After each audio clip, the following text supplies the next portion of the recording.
Thank you for coming. Ruth Myers here. Our topic for the discussion today is one that I get asked about a lot.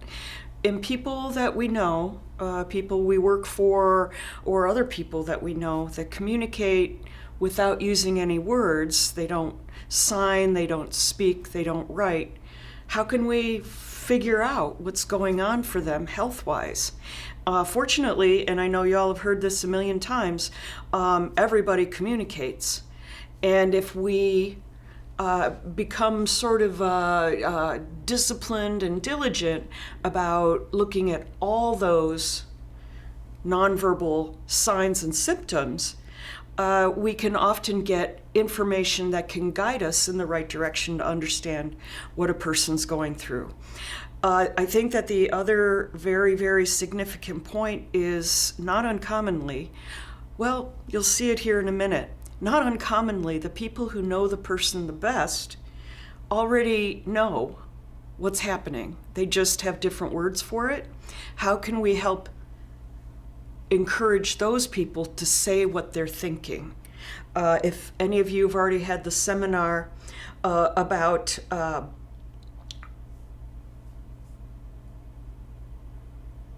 trauma-informed supports, and the fella that had BCBA services for 10 years, and it was his random, very knowledgeable direct support professional who noticed that his urine smelled funny. Those are the kinds of observations we want people to feel comfortable sharing. So we, as a circle of support, circle of people trying to help, can use that information and put it all together to understand a person better and produce a better quality of life. But let's start with a discussion. This is a little girl in 2010 who I met accidentally. Her mother was sent to me because I'm a psychiatrist to say, my daughter's pediatrician said I had to come here, or he would call Child Protective Services. And this is, I think, at the extreme of what we hope doesn't happen, which is this little girl, according to her mother, had hallucinations, detached episodes, spacing out, episodes of unexplained hyperactivity, untestable intellectual ability. That is, she couldn't even engage with the testing, loss of speech, intermittent loss of gait. And the pediatrician, the same one that was going to send mom to Child Protective Services, said this is obvious Rett syndrome.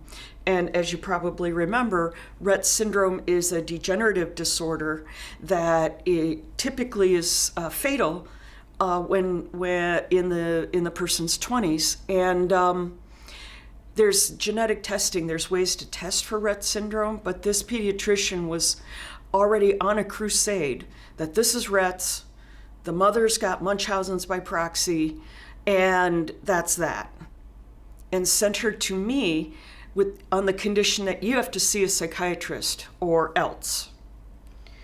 So the mother, who, by the way, neonatal intensive care unit nurse, not a medical lightweight, right? She had some specific speculations. And I think that one of the first places we start is, and I ask this question in every consult, you all have been thinking about this person for a long time. What do you wish somebody would look into? And often the answer is in that discussion. So Marissa's mother wanted her to be evaluated for pediatric autoimmune neuropsychiatric syndrome. She wondered if she didn't have a systemic yeast infection. Is that a big deal? Does that affect pretty much every function of your body and brain? Oh my, yes, right?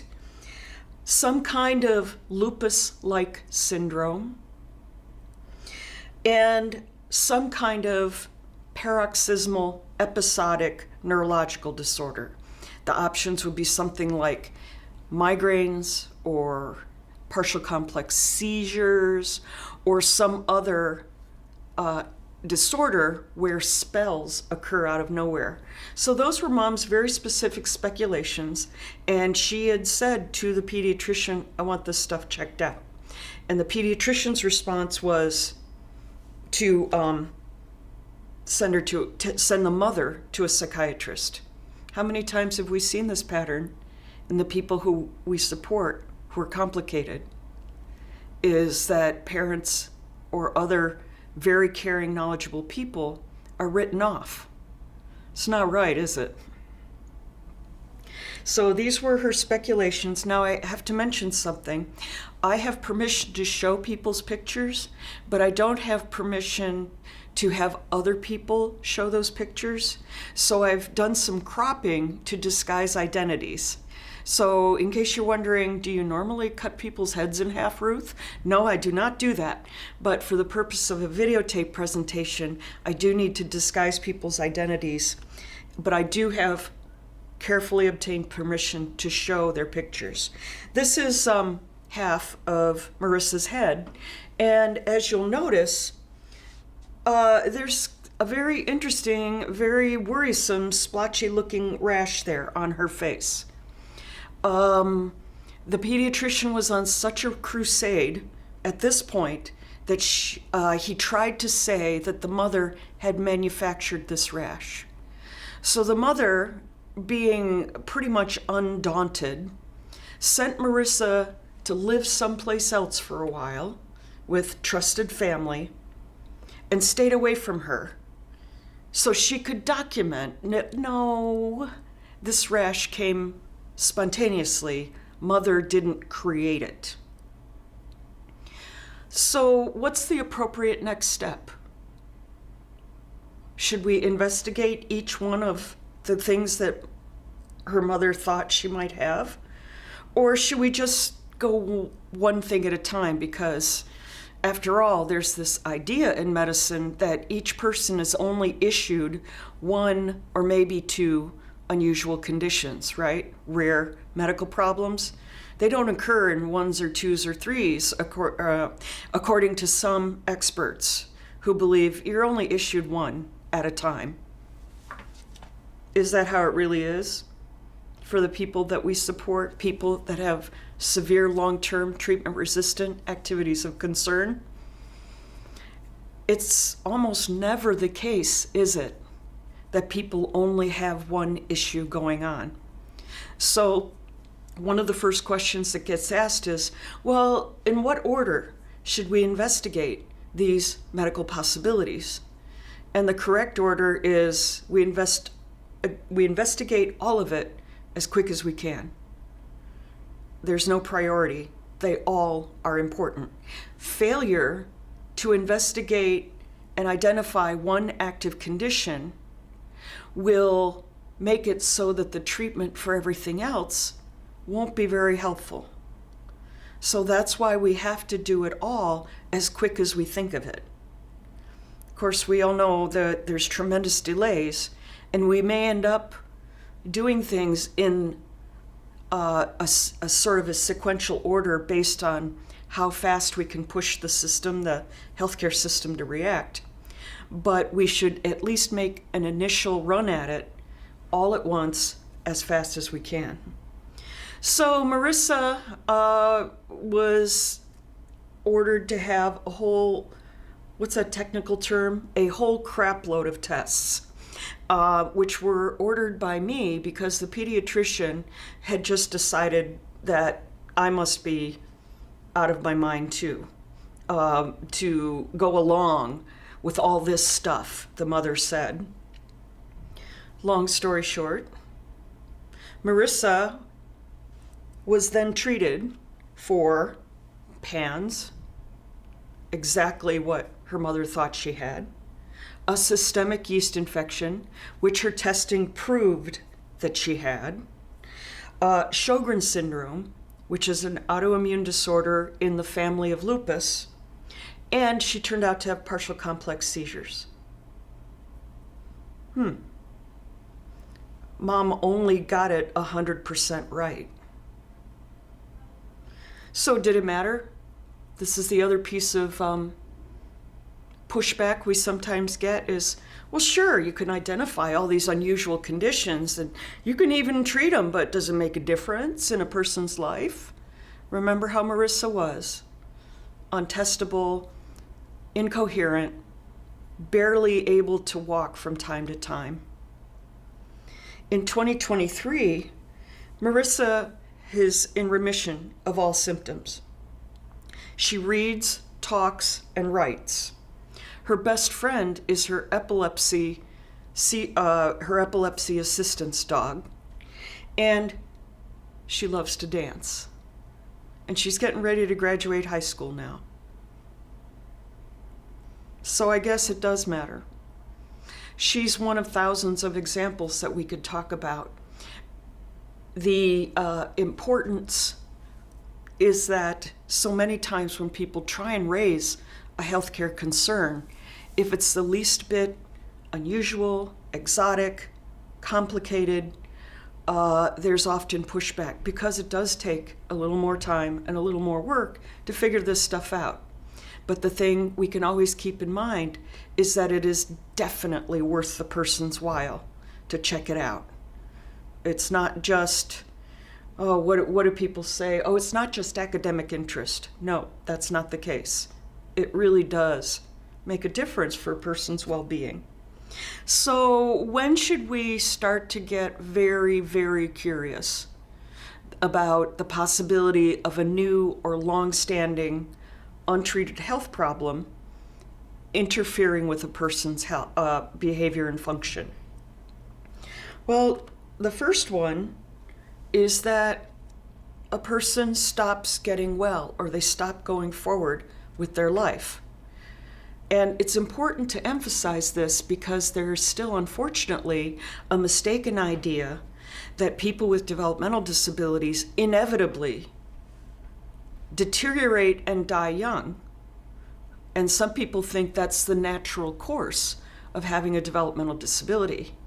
That is, in fact, not the natural course of a developmental disability. It's the natural course of medical neglect and can be reversed with diligent health care. If a person seems to, making air quotes, I'm mentally making air quotes, okay? If a person seems to need more than 2 drugs to treat any one condition, that usually means we've missed something else that's making everything harder to treat. Residual physical signs or symptoms. Marissa had that rash.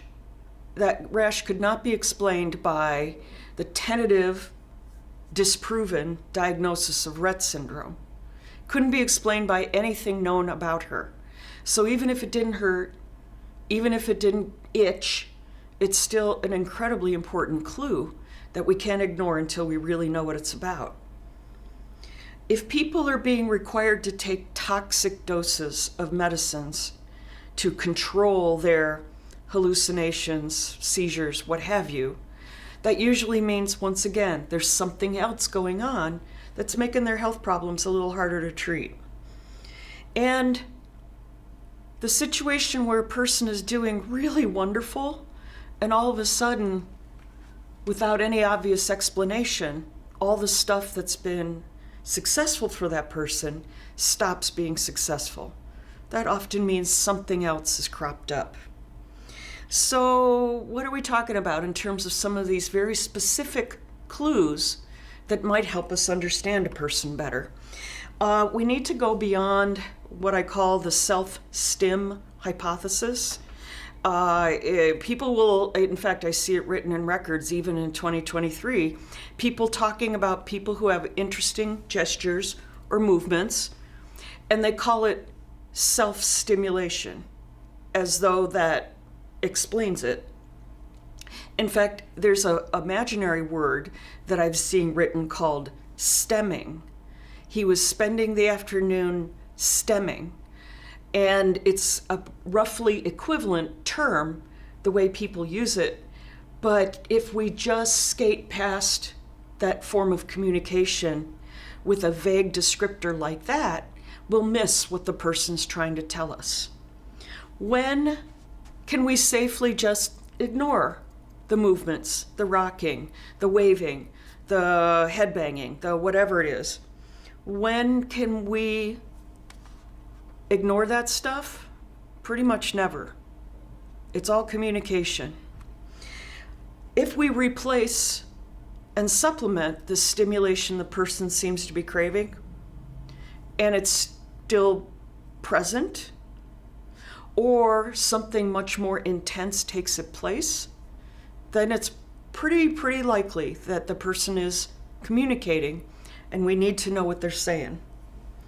We could ignore these movements, probably never, if we're talking about people with significant complex needs. Some people would say, if the person's life is absolutely perfect, then whatever they're communicating is not something that is lights and sirens, we got to understand it right now. However, we still at some point do need to make a commitment to understand what people are trying to tell us. One of the ones that I still hear from time to time, maybe you've seen this too, people are described as having high pain tolerance. Right? Anybody, I know sadly in almost every seminar where there's people present, at least one or two people will say they took somebody to the emergency room with a broken arm, and some healthcare professional said, well, since they have a developmental disability, they don't really feel pain, right? And don't give them pain medicine. How many of y'all have had an incident like that lately? Sadly, that absolute wrong misconception is still out there in some quarters. People do not have an innate high pain tolerance due to a disability. How is it that people develop a high tolerance to pain? Well, the answer is practice. People that have a high tolerance to pain typically have medium, long, or extra long experience with being in pain a lot and just having to suffer with it. So the vast majority of the time, this implies the person is experiencing or has experienced fairly severe pain and not had any way to have it relieved or even recognized, and they just cope with it.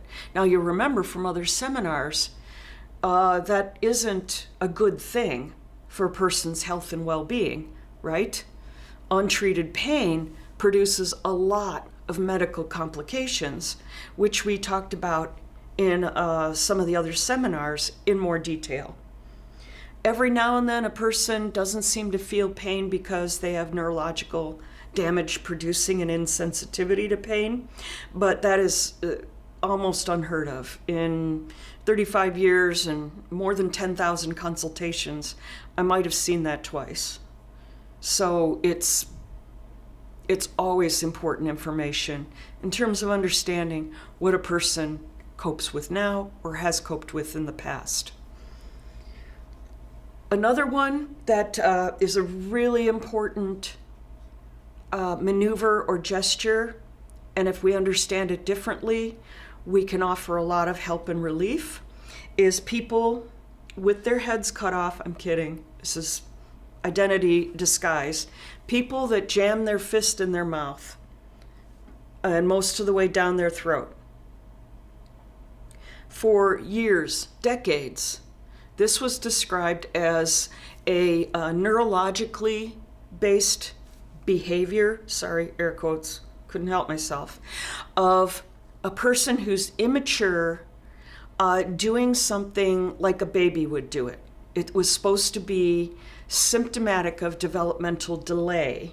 This is just an infantile activity that's preserved in this person with their developmental delay or disability. It's not true, is it?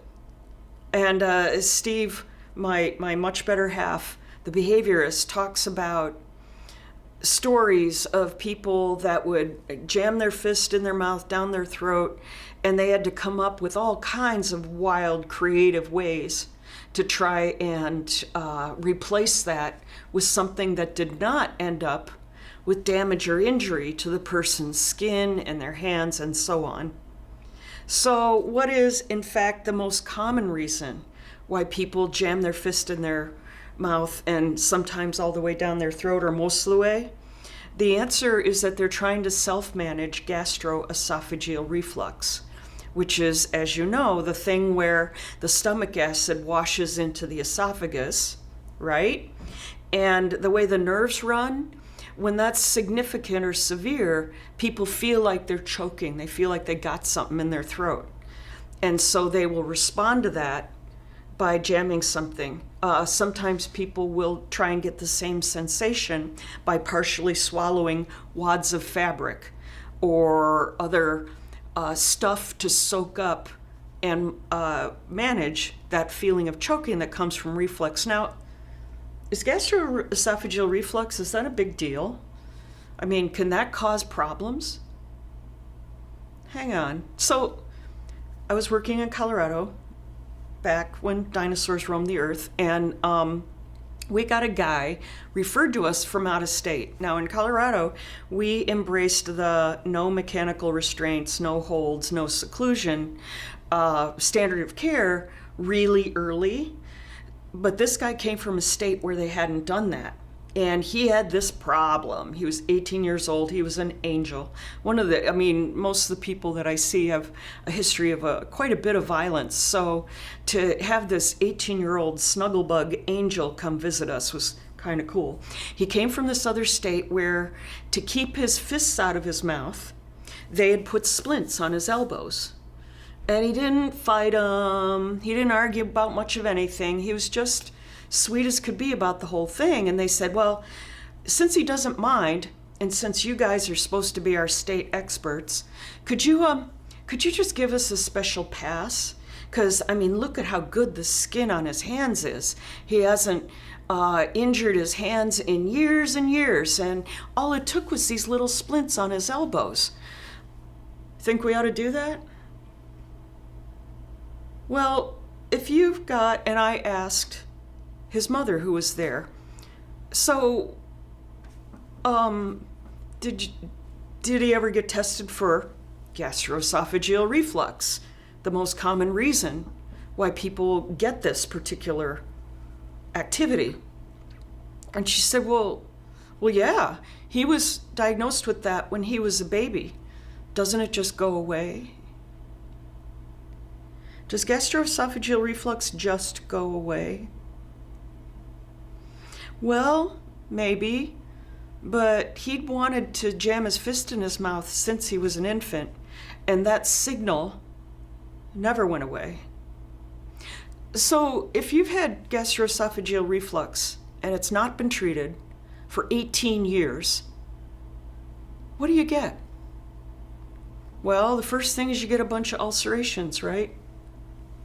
In your esophagus from all that washed up acid.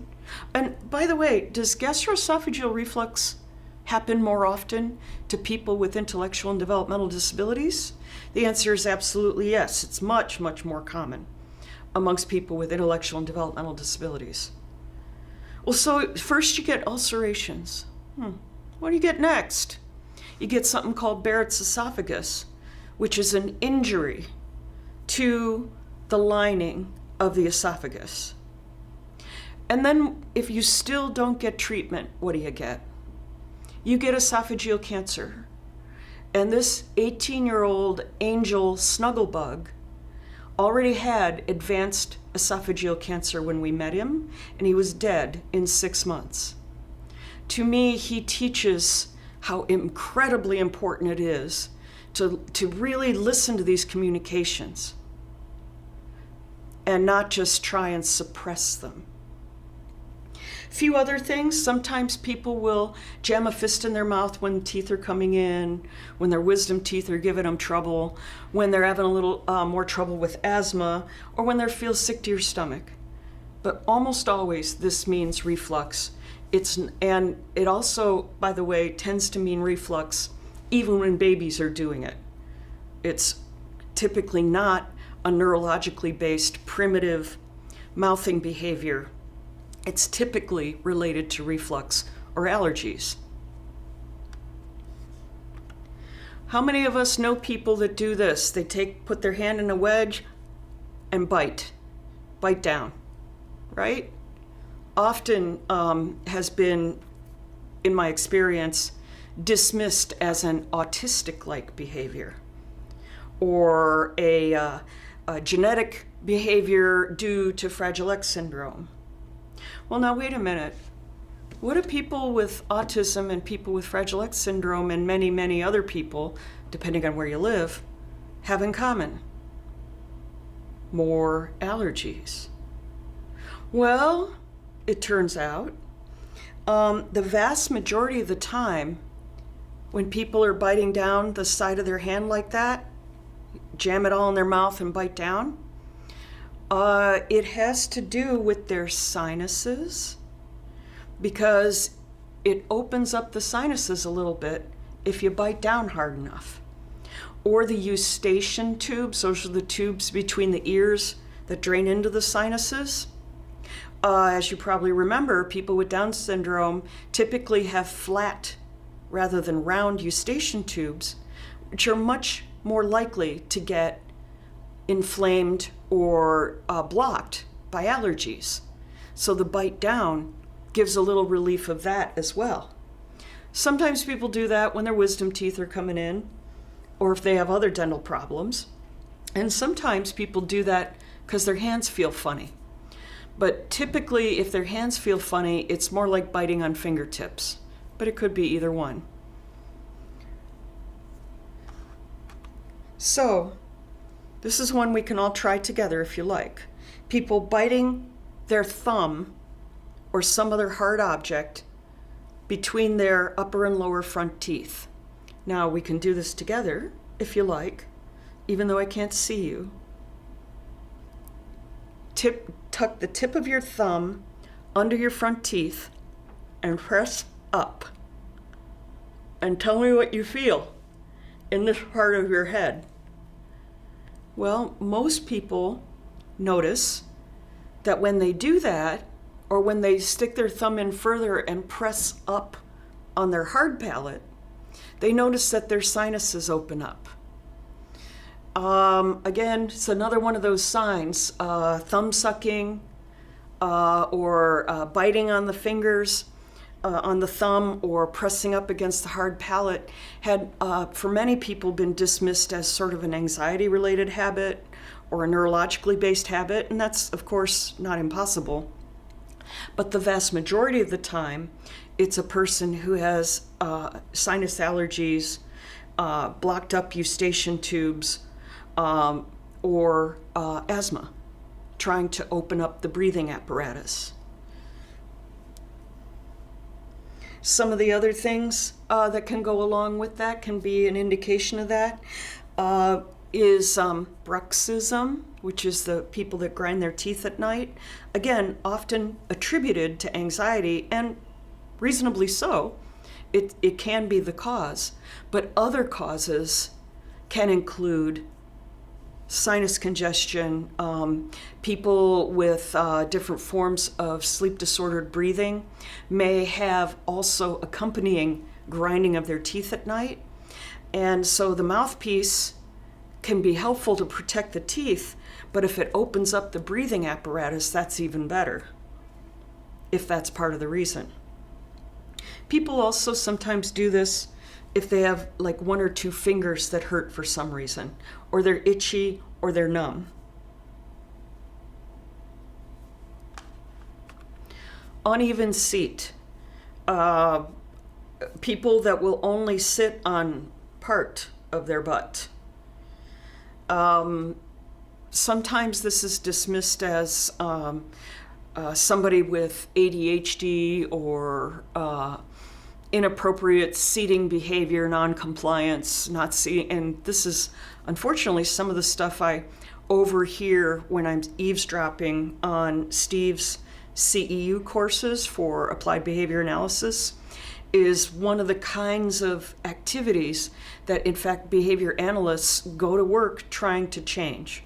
People that walk on their toes, people that sit on only half their butt in the chair, and therefore do not look like they're really participating and learning, hand waving, tugging at people to communicate. Those are some of the things that some behavior analysts try to extinguish. But I think that if we look a little closer, there may be some information there. For example, people that just won't sit up straight, won't sit at all, or will only sit part of their backside in the chair. This can be an indication of hip pain, genital or rectal discomfort. It can be a clue that the person is experiencing ongoing abuse,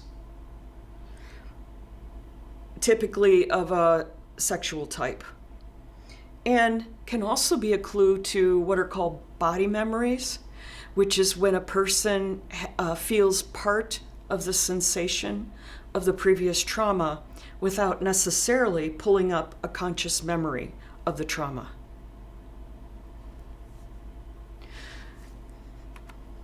So this slide, it doesn't really exactly go. I just think it's kind of silly. It says the guy with the test tube is at the door, and the guy answering the door says, "It's just that I've never heard of a sperm drive before." Actually, it kind of sort of goes. There was this guy that was referred, 78-year-old man with Down syndrome, who was referred for evaluation of new onset perversion. I'm like, a guy who can create a new perversion at 78 is a guy I must meet. So we were all jazzed to go meet him, but sadly, he was not having a good time. And sadly, if it really was a perversion, he'd be having a good time, but he wasn't. It turned out that he was involved in a sequence of activity where he would sit on the toilet, masturbate and defecate and howl in agony all at the same time. Now, since this had been kind of described as a perversion behavior, this had been going on for a year, and he'd been getting a behavior program to try and get him to quit it for a year, and nothing had changed. So I thought, maybe it isn't behavioral. So you think about it, what is going on with a person's anatomy where they would do that? Masturbate, defecate, and howl at the same time. Elderly person with Down syndrome. Well, what do we know about people with Down syndrome? Prostates typically don't swell, but sometimes they do, because that activity, right? Masturbating and defecating at the same time has the effect, in terms of a person's anatomy, of massaging the prostate. Well, what happens to people with Down syndrome more than other people? Intense infections without fevers. And this man, who'd been dismissed as new onset perversion, in fact had a raging infection of his prostate, which, as you know, is extremely painful and must be treated with high-dose intensive antibiotics. And he finally got relief. Odd, unpleasurable masturbation is a really important piece of information and evidence to help us understand. For example, the number one cause in men with odd, unpleasurable masturbation, where they really hurt themselves, tends to be an inflammation or swelling of the prostate. Urinary tract or genital infections, rectal injury or infection can cause people to have odd, unpleasurable masturbation. Parasites, in this particular demographic, particularly for people who have an institution history, we have to be ready for some health problems we thought we would never see, including late-stage syphilis, late-stage untreated gonorrhea, and some of the old reports, you'll see that a person maybe in their teens or 20s got diagnosed with gonorrhea, and it was left untreated on purpose because they thought that turning the person sterile with this illness was somehow a good thing. And those conditions, they just go on, don't they? They cause all kinds of pain and discomfort, and certainly long-standing infection with gonorrhea can affect a person's whole body and from head to toe.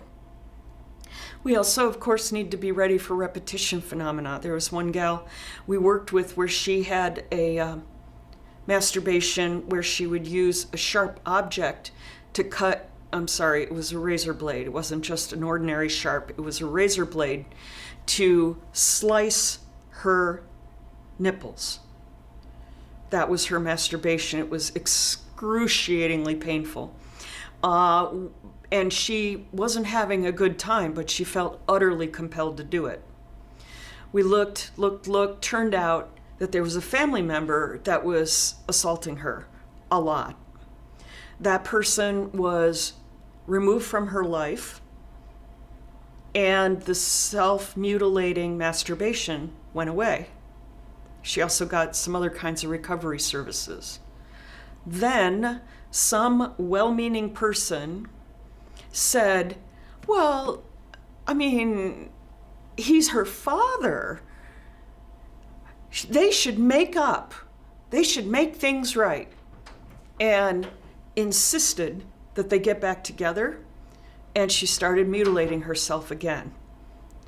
It was originally thought to be some kind of paraphilia, but the very important part of that is that for people with paraphilias, which is the more professional term for perversion, people are having a good time and they don't cause horrible injury to themselves.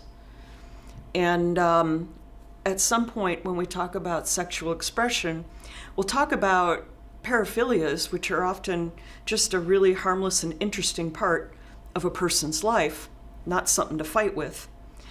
And the distinction is that do people have a better life, and do they enjoy the activity when they have this mode of sexual expression, versus the people we're talking about here who hurt themselves and feel a lot of pain and discomfort, and it doesn't feel good. Odd, unpleasurable masturbation. Waving heads side to side. Something that's often kind of dismissed as a sort of just a stimulation activity. But if we think for a minute, what is a person in fact doing when they do this? Particularly if they're, let's say, trying to learn something, and it looks like it's what people will call off-task behavior, but in fact they're not off-task. They're really trying to learn something. What are they doing? What's going on there? Well, it turns out the vast majority of the time, people are trying to supplement their visual field. They have some sort of illness or injury that has altered the capacity of their eyes to perceive the entire field in front of them. And there's a lot of real estate that could be involved with that. Anywhere from an injury to the back of the head, to a tumor in the pituitary gland pressing on the optic nerves, to an injury to the retina, a detachment of the retina or other injury, to gunk, that's a technical term, gunk in the eyes, and cataracts and everything in between. A lot of real estate to look at when a person is doing like this when they're trying to concentrate. It can also be something people cope with vertigo by waving their heads side to side, although people more commonly find themselves compelled to swing on a large swing or just go to ground and clutch the floor. Vertigo, as you know, is a sensation of wobbliness, a little like dizziness, but not exactly the same. Or it could be somebody whose head's on a swivel because of hypervigilance. What's going on around me? And that looks qualitatively different. People typically are anxious and they react to every little nuance change in their situation. Not uncommon in people with post-traumatic stress disorder or other types of anxiety or trauma spectrum conditions. This is a very important finding that I like for people to kind of glance at. Look at this man's fingertips. What you notice is that his fingernails, are no longer flat. And there's a divot between where the skin of your fingertip joins the fingernail, the cuticle area. There's a divot there under normal circumstances. If that divot goes away, and eventually over time the nails puff up, like you see in this man's fingertips, that is something called finger clubbing. And why do we care? Finger clubbing can be the first warning sign that a person has lung problems, heart problems, circulation problems of other types, sleep apnea, and a whole heap of other stuff that interferes with people getting their circulation to the tiniest blood vessels. The fingertips start to starve for oxygen, and that produces inflammation. It causes those tiniest little blood vessels in the fingertips to get inflamed and to puff up and eventually puff up the fingernail. This man turned out to have two issues that were producing these findings. First, he smoked cigarettes one after another, 3 or 4 packs a day. And in fact, the reason he was seeing a psychiatrist was that he was getting into trouble because he had to steal them because they're really expensive.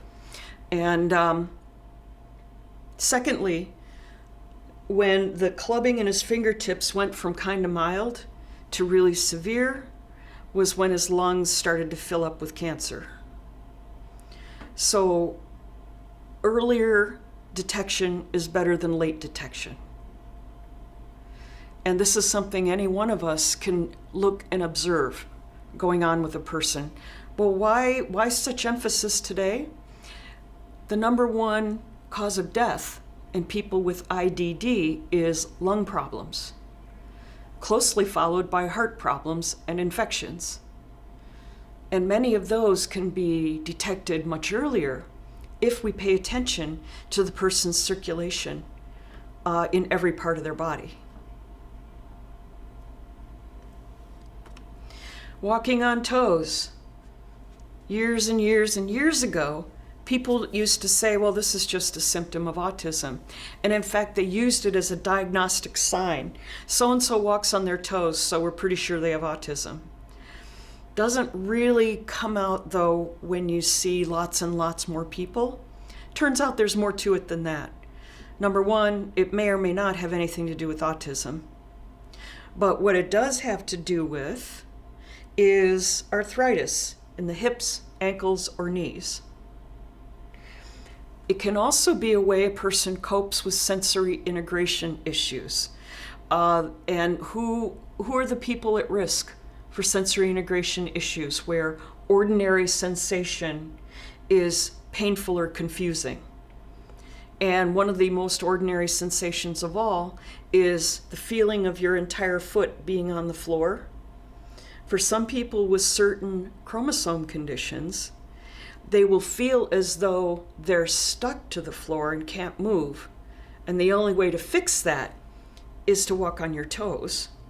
Well, who is vulnerable to having those kinds of sensory integration issues? People with Fragile X, people with other X chromosome conditions, Turner's, Noonan's, Klinefelter's, people with autism, people with other kinds of sensory integration issues, such as individuals with Williams syndrome, people with Rett syndrome in the middle phases of how they change.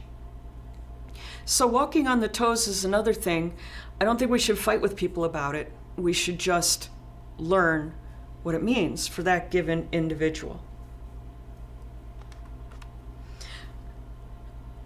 We've all known people that do this, right? Rocking. Intense, preoccupied look.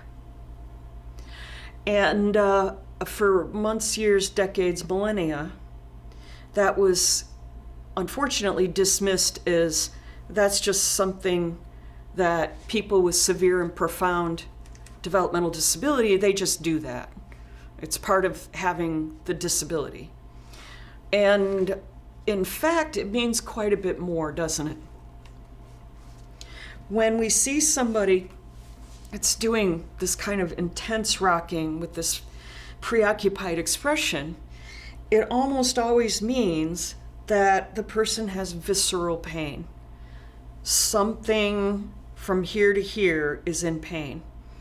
It also is a way people cope with headaches, depression, or severe anxiety.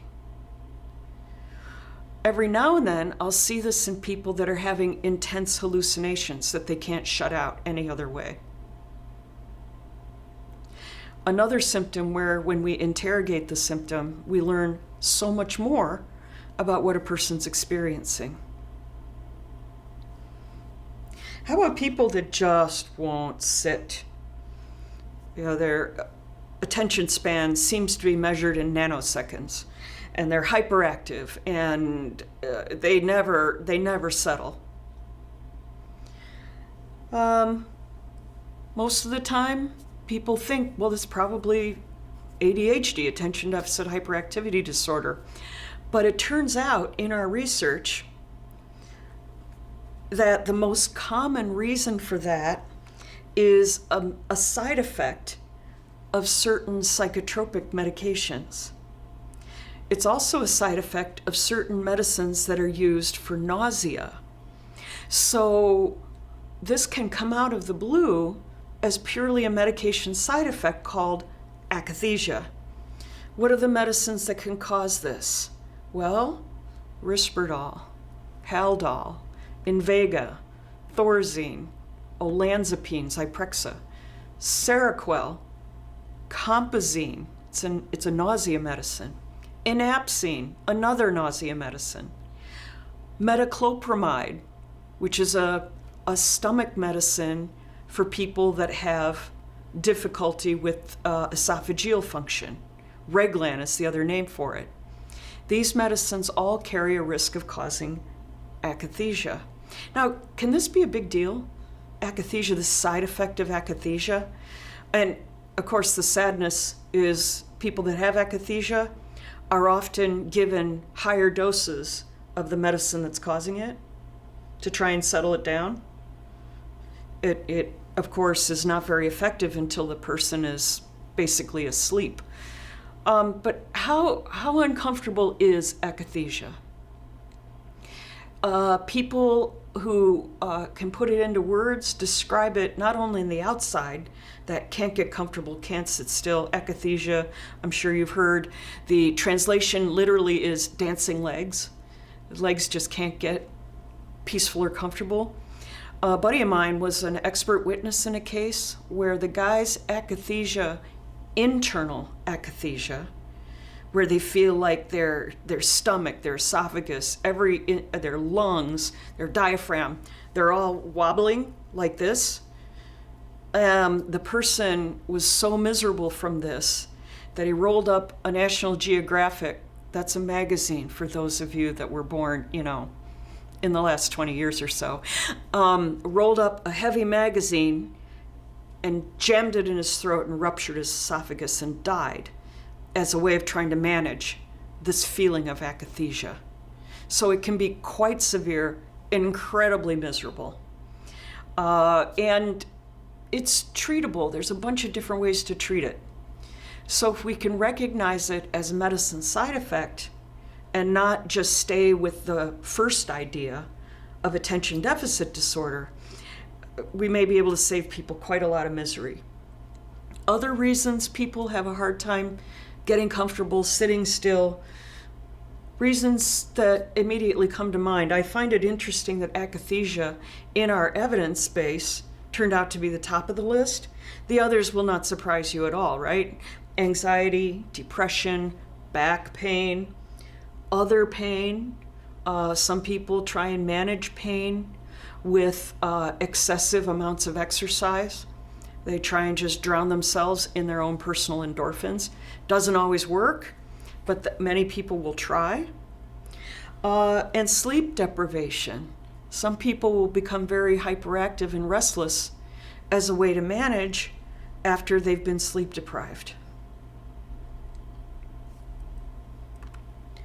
Whipping the head forward. We've all known people like this, right? They whip their head forward. Well, is there something important about that? Is there a life-threatening orthopedic problem that can be signaled by this activity? People that seem to be whipping their head forward, trying to get their spine to line up differently. Is there a condition like that? It's often accompanied, for example, with people that are intermittently incontinent. They intermittently walk with their feet wide apart. Is there a condition like that? Well, of course there is. It's called atlantoaxial subluxation. And what that means is that the top bone of the spine, where it hooks onto the bottom of the skull, as you know, that's where they hook together, and there's this little doodad that goes down the middle called the spinal cord. And if these two bones slip, that puts pressure on the spinal cord. And if the looseness is too severe, they'll slip, cut the spinal cord, and the person will die instantly, and there's nothing anybody can do about it. So atlantoaxial subluxation is a big, hairy deal. Children with Down syndrome are screened for this, and I contend that people should be screened for it their whole lives, particularly if they develop any symptoms, because the risk of atlantoaxial subluxation increases with age if you have Down syndrome, Fragile X syndrome, or any of the other conditions that cause joint laxity. People also would do this as a way to cope with headaches and dental problems. But the lights and sirens thing that we got to be really aware of is the possibility of atlantoaxial subluxation, and people will need to get the x-ray. There's a specific type of x-ray. It takes 5 minutes, and we can get the answer.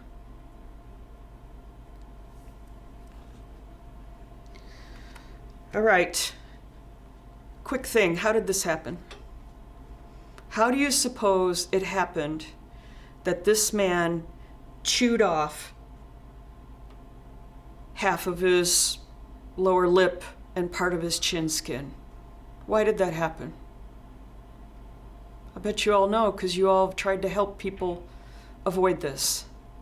This man had a cavity and nobody could get him into a dentist. And he kept chewing and chewing and chewing till he tore off part of his mouth. He was in the hospital when this picture was taken. He eventually developed gangrene and lost most of his lower jaw, all because he couldn't get in for a prompt dental appointment. So when you find yourself ranting and raving, know he needs to not wait. Know he needs to get in right now. Be assured you're doing the right thing.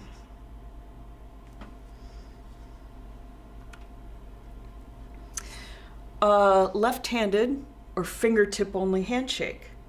You hold out your right hand, the person comes back like this with their left hand. Maybe their right hand's over their chest. Maybe it's to the side or in the back. Why do people do that? Well, I've heard that described in neurological or maturity terms. Well, they just don't know how to have a proper handshake. Well, that's a possibility. But in the people I've worked with, it turns out to be something completely different. Maybe some of you that have worked in various settings will recognize this right away, is abusive previous settings. That is, in many abusive type settings, particularly corrections, but also some of the more violent, older style institutions, the overture to some pretty severe abuse and assault was a handshake. Hey, how you doing, man? And if you do a right hand to right hand handshake, it's very easy for somebody to pull you down and start really attacking you in all kinds of different ways. So a few rounds of that and people learn to cover up and only give you their left hand.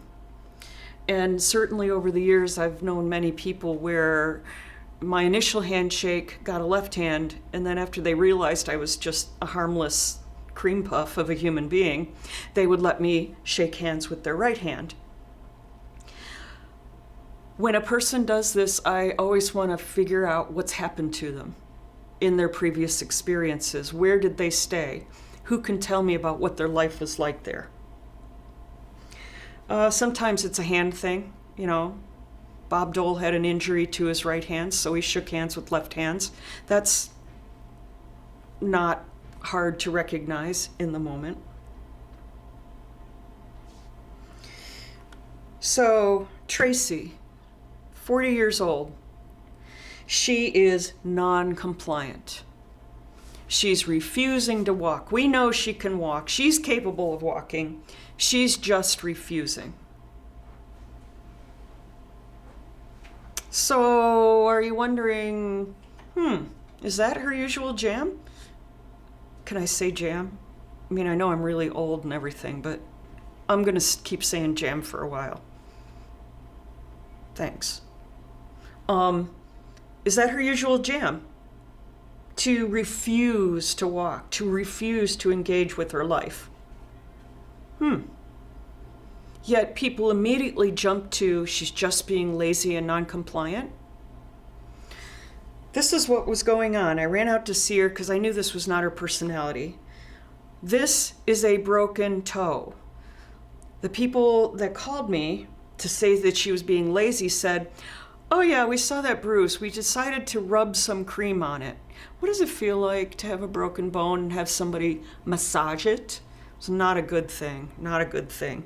So whenever somebody seems to be refusing, let's all first take a look at their bones, huh?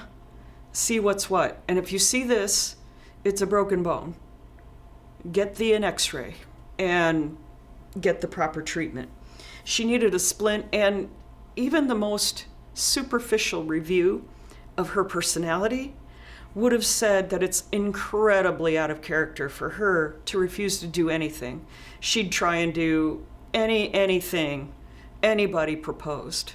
So it was a kind of a off-base accusation to start with. Sudden sitting down. Do we know people that do this? Right? Sit down strikes. Really, really vivid symptom and vexing for people that are really, they've gone out of their way to create this perfect day, perfect lifestyle, perfect schedule, and we're getting ready to go and do it, and she just plunks right down, refuses to move. Sometimes she wets herself on purpose. We know it's on purpose. I mean, it's gotta be. Well, hang on a minute.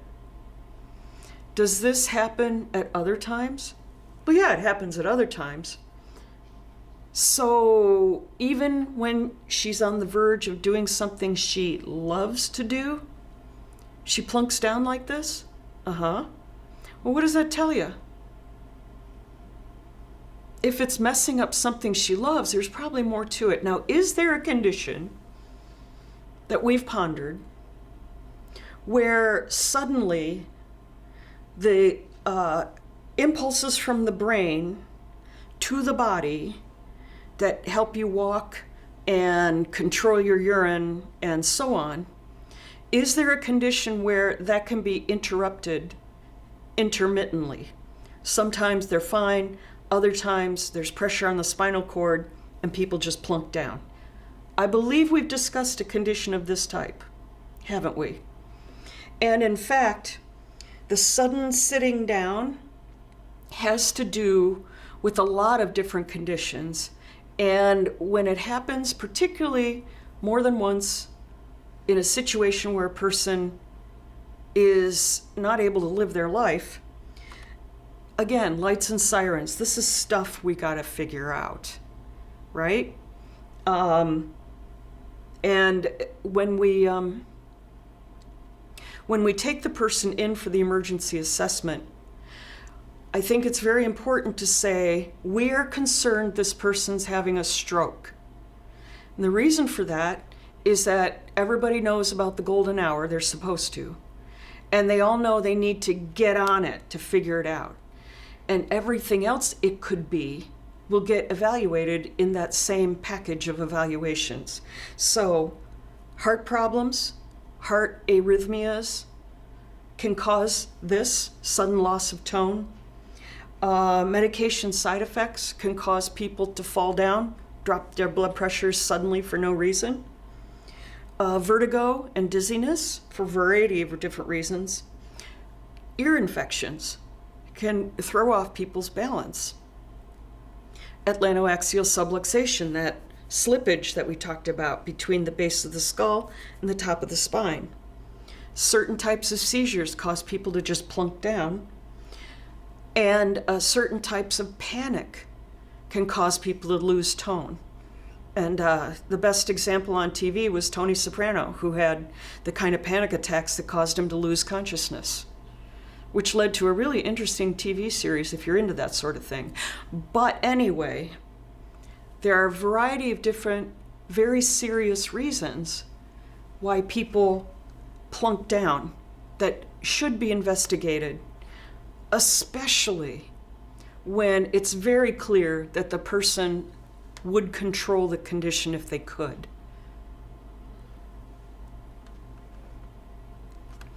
Anybody know people that do this? Right?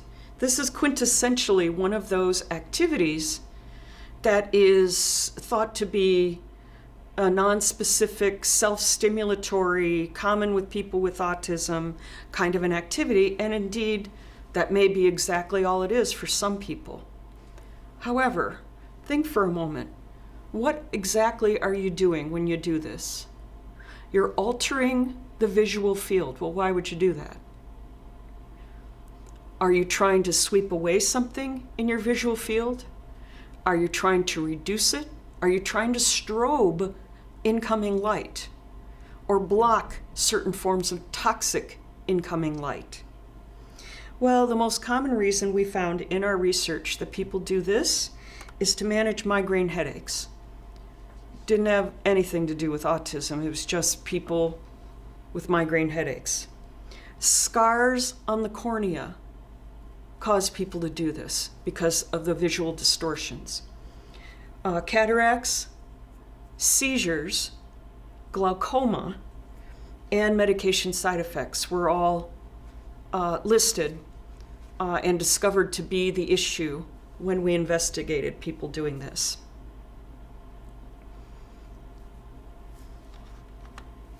Pica, right? Consuming non-edibles.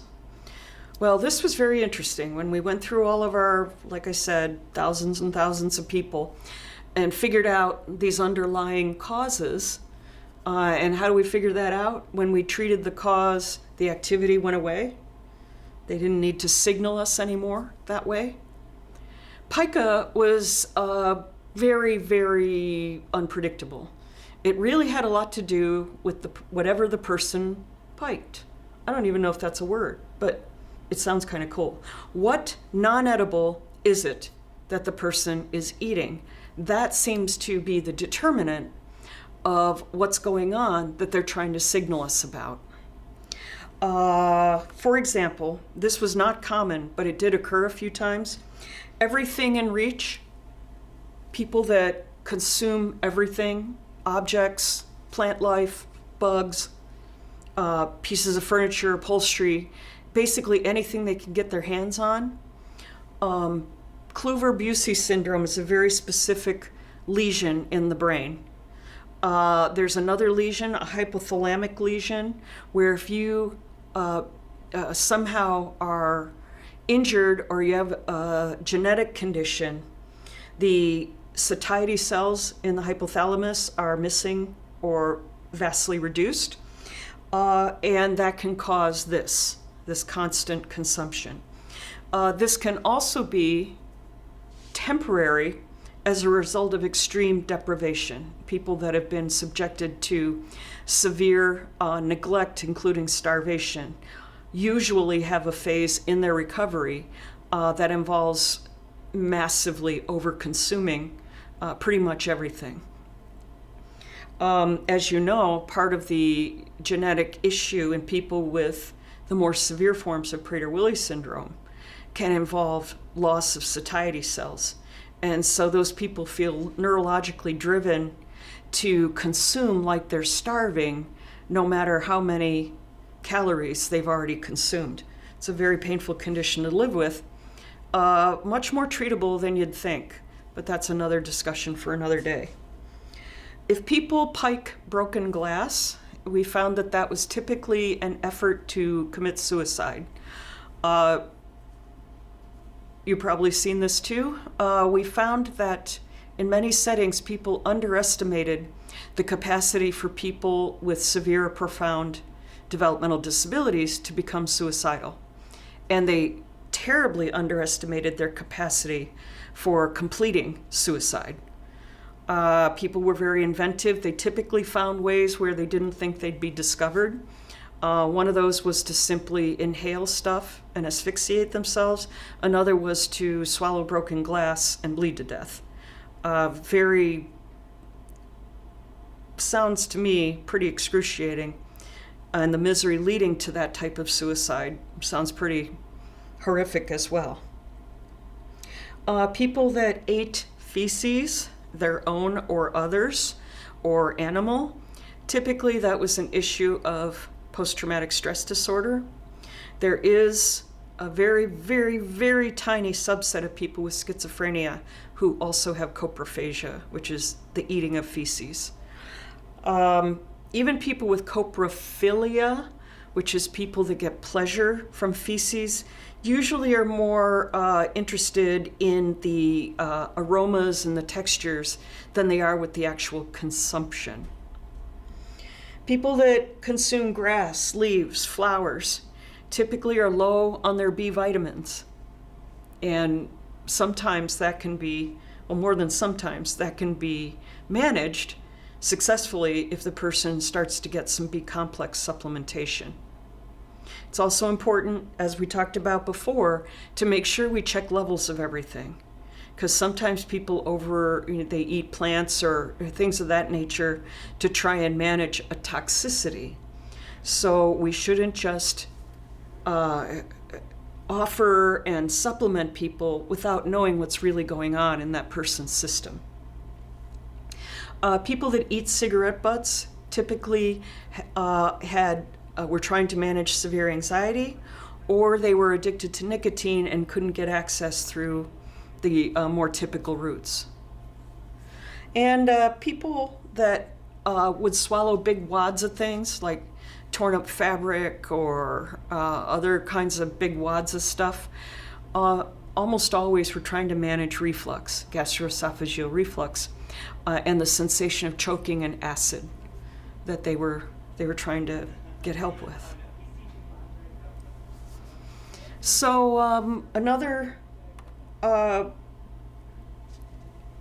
topic is people that seem to tie themselves in knots, or they use pieces of fabric or other kinds of tools to tie themselves up. Sadly, this gets misinterpreted as he likes restraints. He likes restraints is a very, very specific subset of people where there's no harm and there's a really welcoming community for people that want to join this safe BDSM community. That's not what we're talking about here. We're not talking about people that get sexual pleasure from the whole BDSM side of life. Bondage, dominance, masochism. In case you're wondering what BDSM stands for. Bondage, dominance, sadomasochism. It's a community, it's got rules, it's welcoming, and it's not unsafe. What I'm talking about here is people that tie themselves into knots in ways that look painful, probably are painful. And usually that's because they're trying to manage something extremely painful. It's not an indication that they like being put in restraints. For example, the most common reason I've seen people, particularly people that choke off extremities, is that they have terrible pain or what's called a paresthesia, numbness, tingling, bizarre feelings of that nature. People with complicated forms of post-traumatic stress disorder may tie themselves in painful knots as part of their overall pain and need for recovery.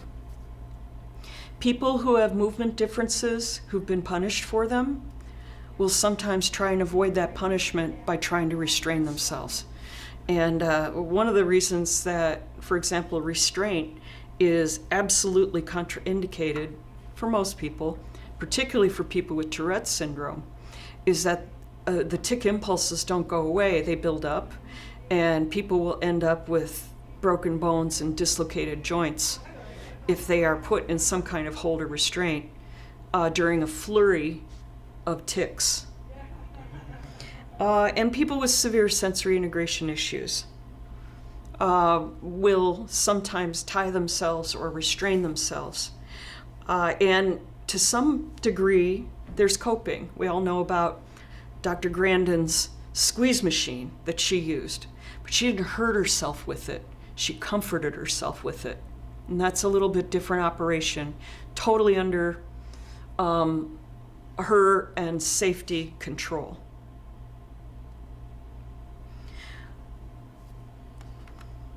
Headbanging. Headbanging is never normal for anyone. That does not surprise anybody who's here. Unfortunately, there are still, right this minute, textbooks that are published that say that headbanging is a normal part of a developmental disability. It isn't. Not normal for anybody. It means something. What do you suppose the most common thing is? My thinking when I first started to learn about this is that the most common reason people bang their heads is that they have headaches. Well, why would you do that if your head already hurts? Well, that's because the pain you can control hurts less of your brain than the pain you can't control. It's the way our different nerve networks work in our brain.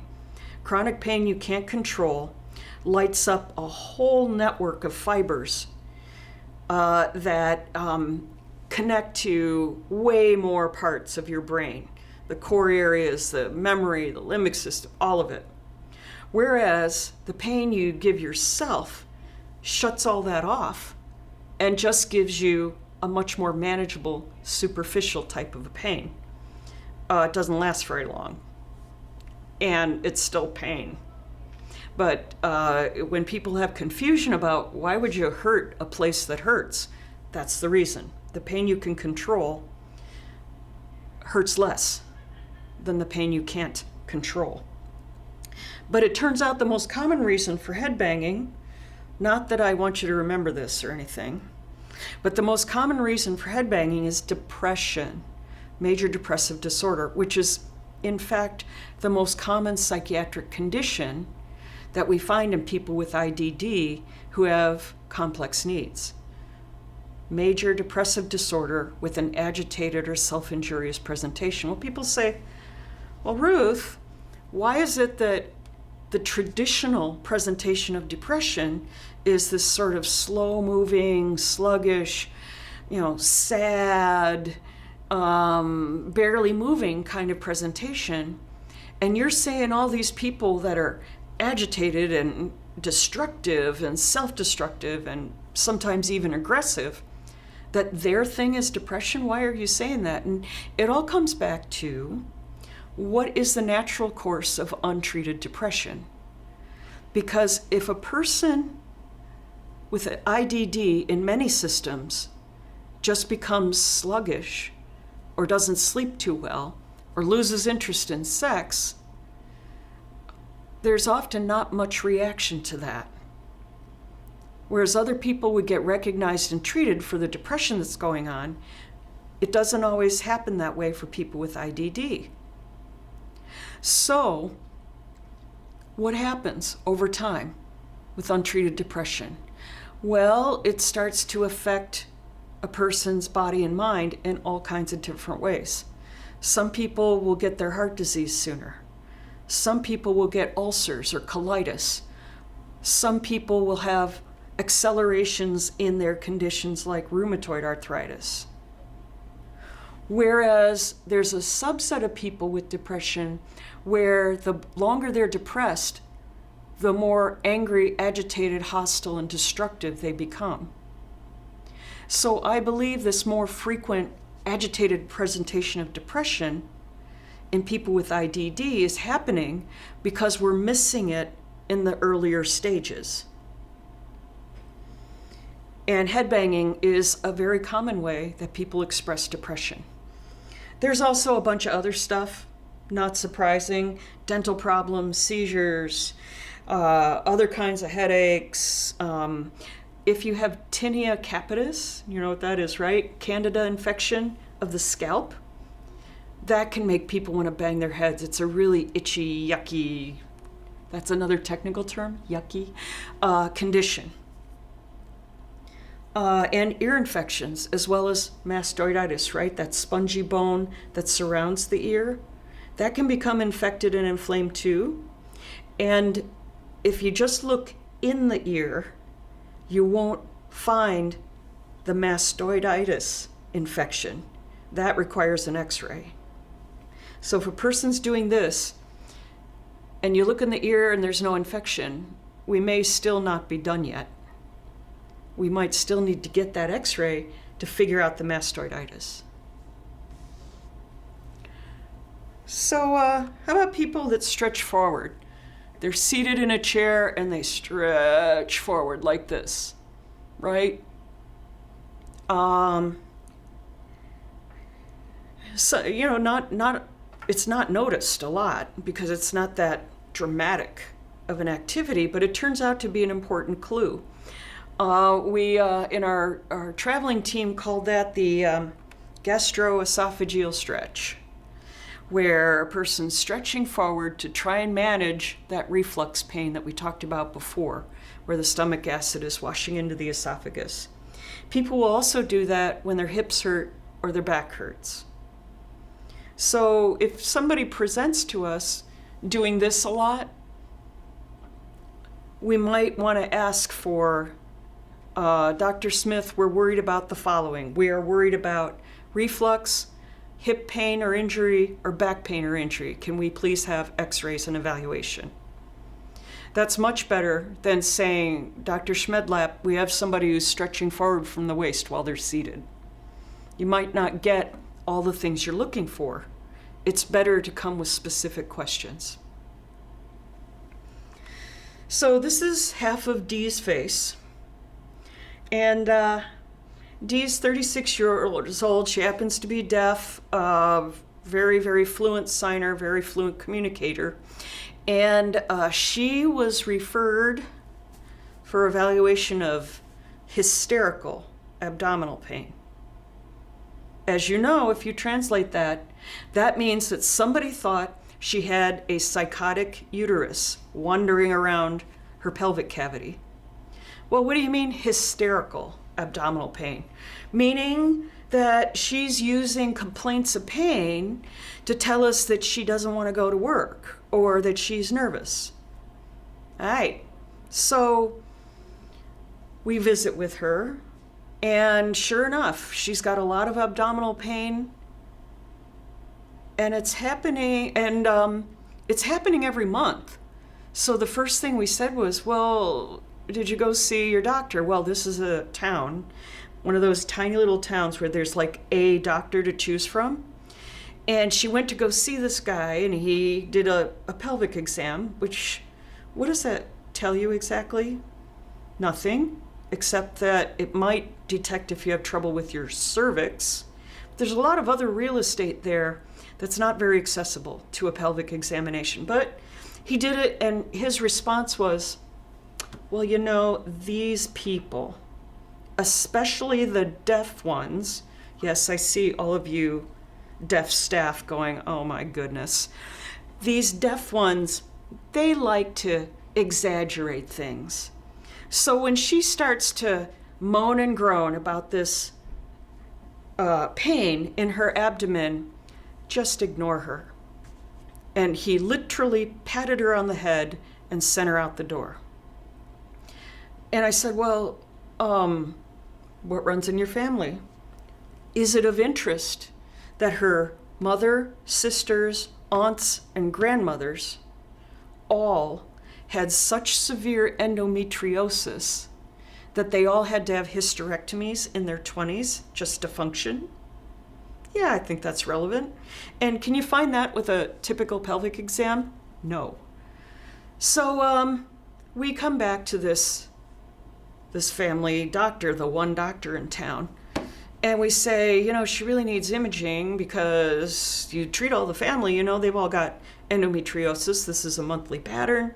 She's, miserable. She's much older than her sisters, and they all were incapacitated in their 20s. She's 36, blah, blah, blah. And he said, you're just giving in, whatever that's supposed to mean. If you want to image her, you go image her. Well, all right. I was university faculty then, and University Hospital was way far away, but all right. Come to Denver and we will image you. And the imaging showed just incredible amounts of endometriosis, which, as you know, is the kind of globby stuff that lines the uterus. In endometriosis, it gets stuck all over the person's insides. Outside of the uterus, it gets stuck on ovaries, it gets stuck on everything. And every month it swells and bleeds and hurts. So I'm feeling pretty full of myself because we have smacked down this whole hysterical abdominal pain issue. And I decided this guy can't be allowed to get past this. And so I take the x-ray results and I march myself over to his clinic.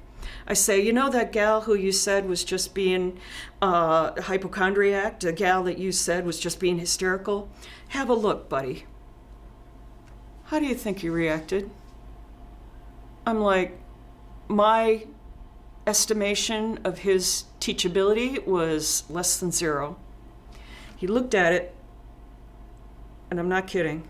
He said, oh my God, I have made a horrible mistake. Oh my God, where's Dee? Where is she right this minute? I need somebody who can interpret for me. I need to see her right this minute.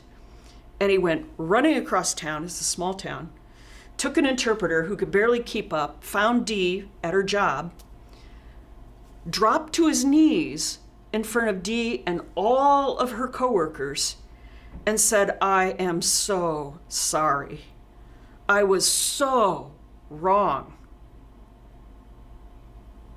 If you can trust me, and if you can't, I understand, but if you can trust me, I want to be your doctor and help you with this.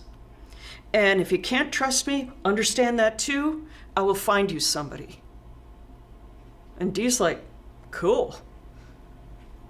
How often does that happen, right?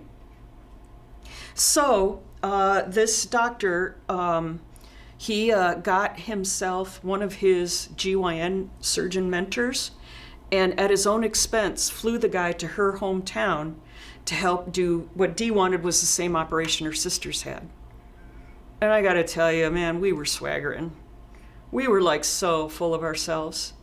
But we made one grave tactical error. We followed up. And it turned out that even though she felt a bajillion% better, the pain wasn't gone. Like, oh man. So if a person still has the same symptom, even though we've fully, completely treated what we think the cause is, what does that mean? We have to go hunting again. So the first thing is we call up the doctor, the one I was talking about, and say, she's still got pain. He said, okay, let's go. And he got her into the operating room right away and, scoped her to check, see what they missed. Well, as I suspected, he was so mortified by his original failure. There was not an endometrioma left in the entire county, much less inside of D. So then we had to start over. Now, wait a minute. Take a history, Ruth. Get more information. What else goes along with this pain besides it happening every month? Well, it doesn't always just happen every month. Oh, well, how old was she when it started? 3. She didn't have much possibility of endometriosis when she's 3. Oh, and she's got this other behavior too. She wants to eat sugar all the time. Really? Yeah, we think she's got some kind of addiction to sugar, because when she eats lots and lots of sugar, she seems really happy. And I went, oh no. Take a good look at her face, and what do you see around her mouth? You see some splotchy stuff. That's another technical medical term, splotchy stuff. And what that is deposits that happen after blood cells rupture after you've had an episode of porphyria. Acute intermittent porphyria is a totally separate condition, has nothing to do with endometriosis, that also causes abdominal pain. So when she had unrestricted access to sugar and she got a little bit of medicine treatment, finally she was pain-free. She illustrates so many things, but not the least of which is that the same symptom in the same person can mean more than one thing. And it kind of stands to reason if you think about all the reasons you might go home and eat too many cookies. Sometimes it's because you're happy. Sometimes it's because you're tired. Same thing with the body. The body may only complain one or two ways about a whole bunch of different problems, right? She finally was pain-free. And I had to, of course, apologize to that doctor because I'd been kind of a swaggery person with him. And we were both right and both wrong. In people who are diagnosed with psychosomatic pain, he's got the hypochondriac like that, depending on who you read, 86 to 98% turn out to have some other treatable reason for the pain or discomfort. It just takes a lot longer to figure it out because the presentations are nothing like the textbooks, which is why we used to call them Med-H clinics, and it stood for Medical Hypochondriac Clinic, which is not a very flattering name. But the correct treatment for people that were thought to be hypochondriacs was regular check-in visits with the physician, where you'd look the person over, see if there's anything different, see if you can figure out something else. And the idea is to avoid, giving people treatments that they don't need that make them sick, or doing too many tests that don't really give you any information. But for the most part, it helps with that very gradual process of solving the mystery. So the current practice of many health insurers to restrict access to direct contact with physicians, in fact, is making a lot of people sicker. And this is part of the reason. Sometimes it just takes time and seeing people more than once. So as we're trying to figure out what a given gesture or activity might mean, how do we do it? What's a procedure? Well, if the person, let's say, hitting themselves the same way all the time, or hitting other people the same way all the time, well, let's look at that body part. What could be going on there? What could be going on that's invisible to us, but maybe we could figure it out with some x-rays or a proper examination? We look at what is avoided. Some people do a thing we call splinting, which is where they tightly compress their chest or abdomen, and that's a way for people to manage pain in the viscera or in the lung cavity. What does the person numb? One gal that I worked with for a long time, she was chewing on the tips of her fingers when I first met her. And when she wasn't chewing on the tips of her fingers, she was trying to choke off the circulation to her hands. And it only made sense because it was absolutely symmetrical and bilateral that there must be something going on in her spine. Well, her treating physicians absolutely refused to image her spine, and her insurance company absolutely refused to use my orders. And we can think of a prominent managed care organization in town that has that policy. So I see her, I offer my suggestions for how to figure this out, and they were talking all about restraints, right? Well, we can just prevent her from chewing on her hands or choking off her hands if we just tie them down. I said, nah, that's suppressing communication. It's absolutely wrong. 10 years later, I'm asked to see her again. By this time, she has chewed off her fingers. 10 stubs down to here. And I say, how about that imaging we talked about? Finally, after 10 years, they found she had a lemon-sized tumor in her spinal cord that was exactly placed to make her hands feel weird, to give her a severe paresthesia, and the only thing she could do to manage it was chew on herself. What is the person numbing? What is the person avoiding with the given gesture or activity? People that tie themselves up to avoid being punished for their tics. People that grit their teeth and stop speaking to avoid being punished for vocal tics or for other vocalizations. If a gesture didn't look too painful, we on the team would try it out ourselves.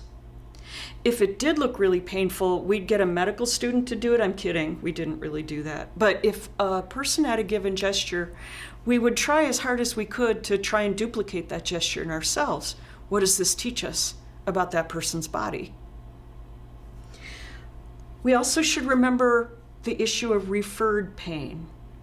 For example, if you've got something going on in your gallbladder or your liver, it might hurt more in your right shoulder than it hurts in your abdomen.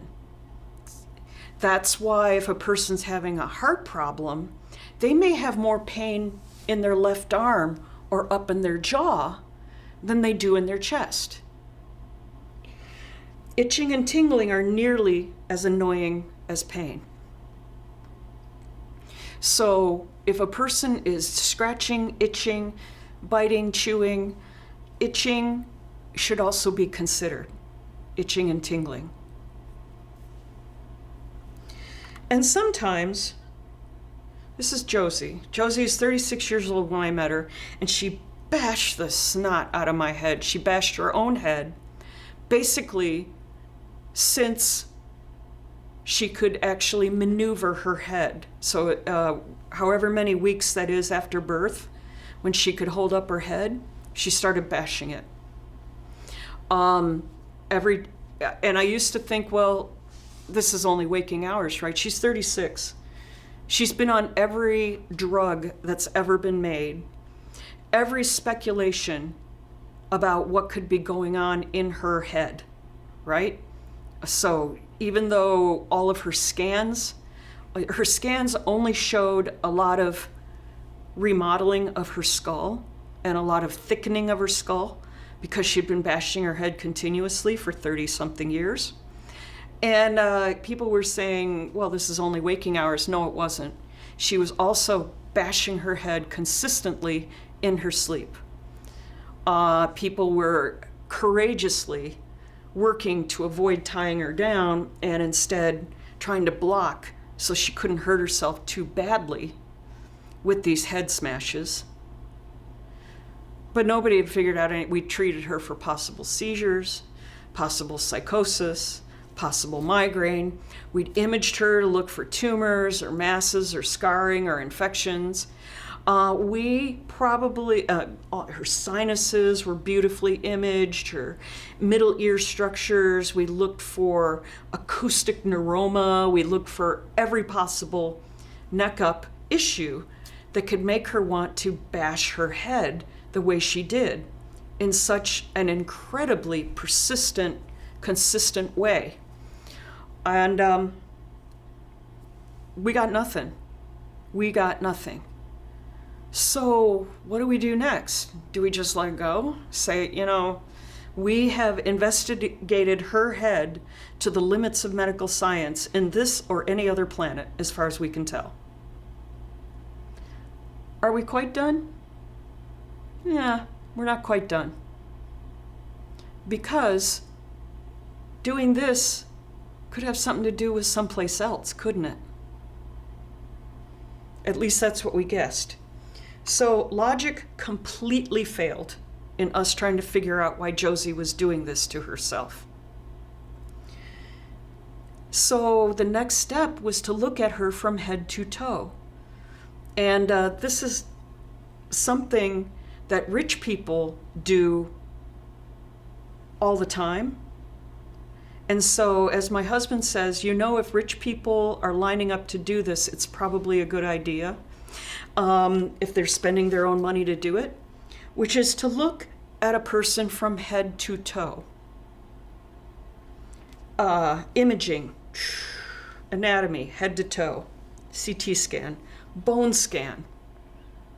Does this person have a bone mass? Bone masses are extremely painful. Does the person have an autoimmune disorder in some part of the body causing the fluid around the blood to be sludgy? Or do they have some form of arthritis or other inflammation? Do they have a condition like Cornelia de Lange syndrome, which causes people to just have a lot of pain that needs to be treated? Endocrine review, hormones, basically nutrition. People with, for example, beriberi want to claw their skin off. It's a very miserable condition, and so on. Infections, and pretty much anything that can gunk up a person's circulation can cause headaches, lung problems, and so on and so forth. So since she'd waited 30 years to get an answer, we didn't get that much resistance to doing the head-to-toe evaluation for Josie, who'd been smashing her head against things since infancy. And when I met her, I might have noticed that she had something called Costello syndrome, but Costello syndrome had not been published or described when I first met her. That didn't happen until about 10 years later. But if I'd known she had Costello syndrome, I might have looked a little sooner for what she turned out to have, which was an intestinal diverticulum. Well, what's that? It was a small intestine diverticulum. It's like having an extra appendix, and hers was swollen. it was very likely that she'd had this basically appendicitis type pain her entire life. And that's why she smashed her head, we guessed. At least when she got an operation to take out that swollen, inflamed diverticulum and her other appendix, the head banging stopped. And stopped for the additional 20 years that I knew her.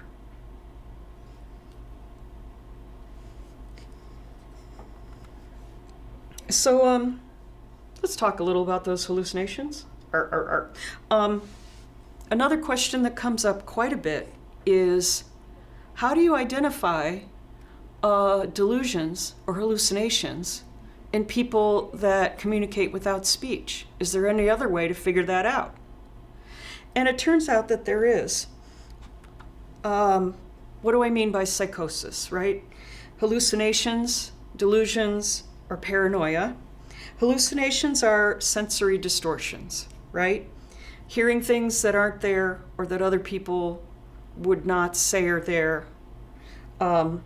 Visual hallucinations, seeing things not evident to others with intact vision.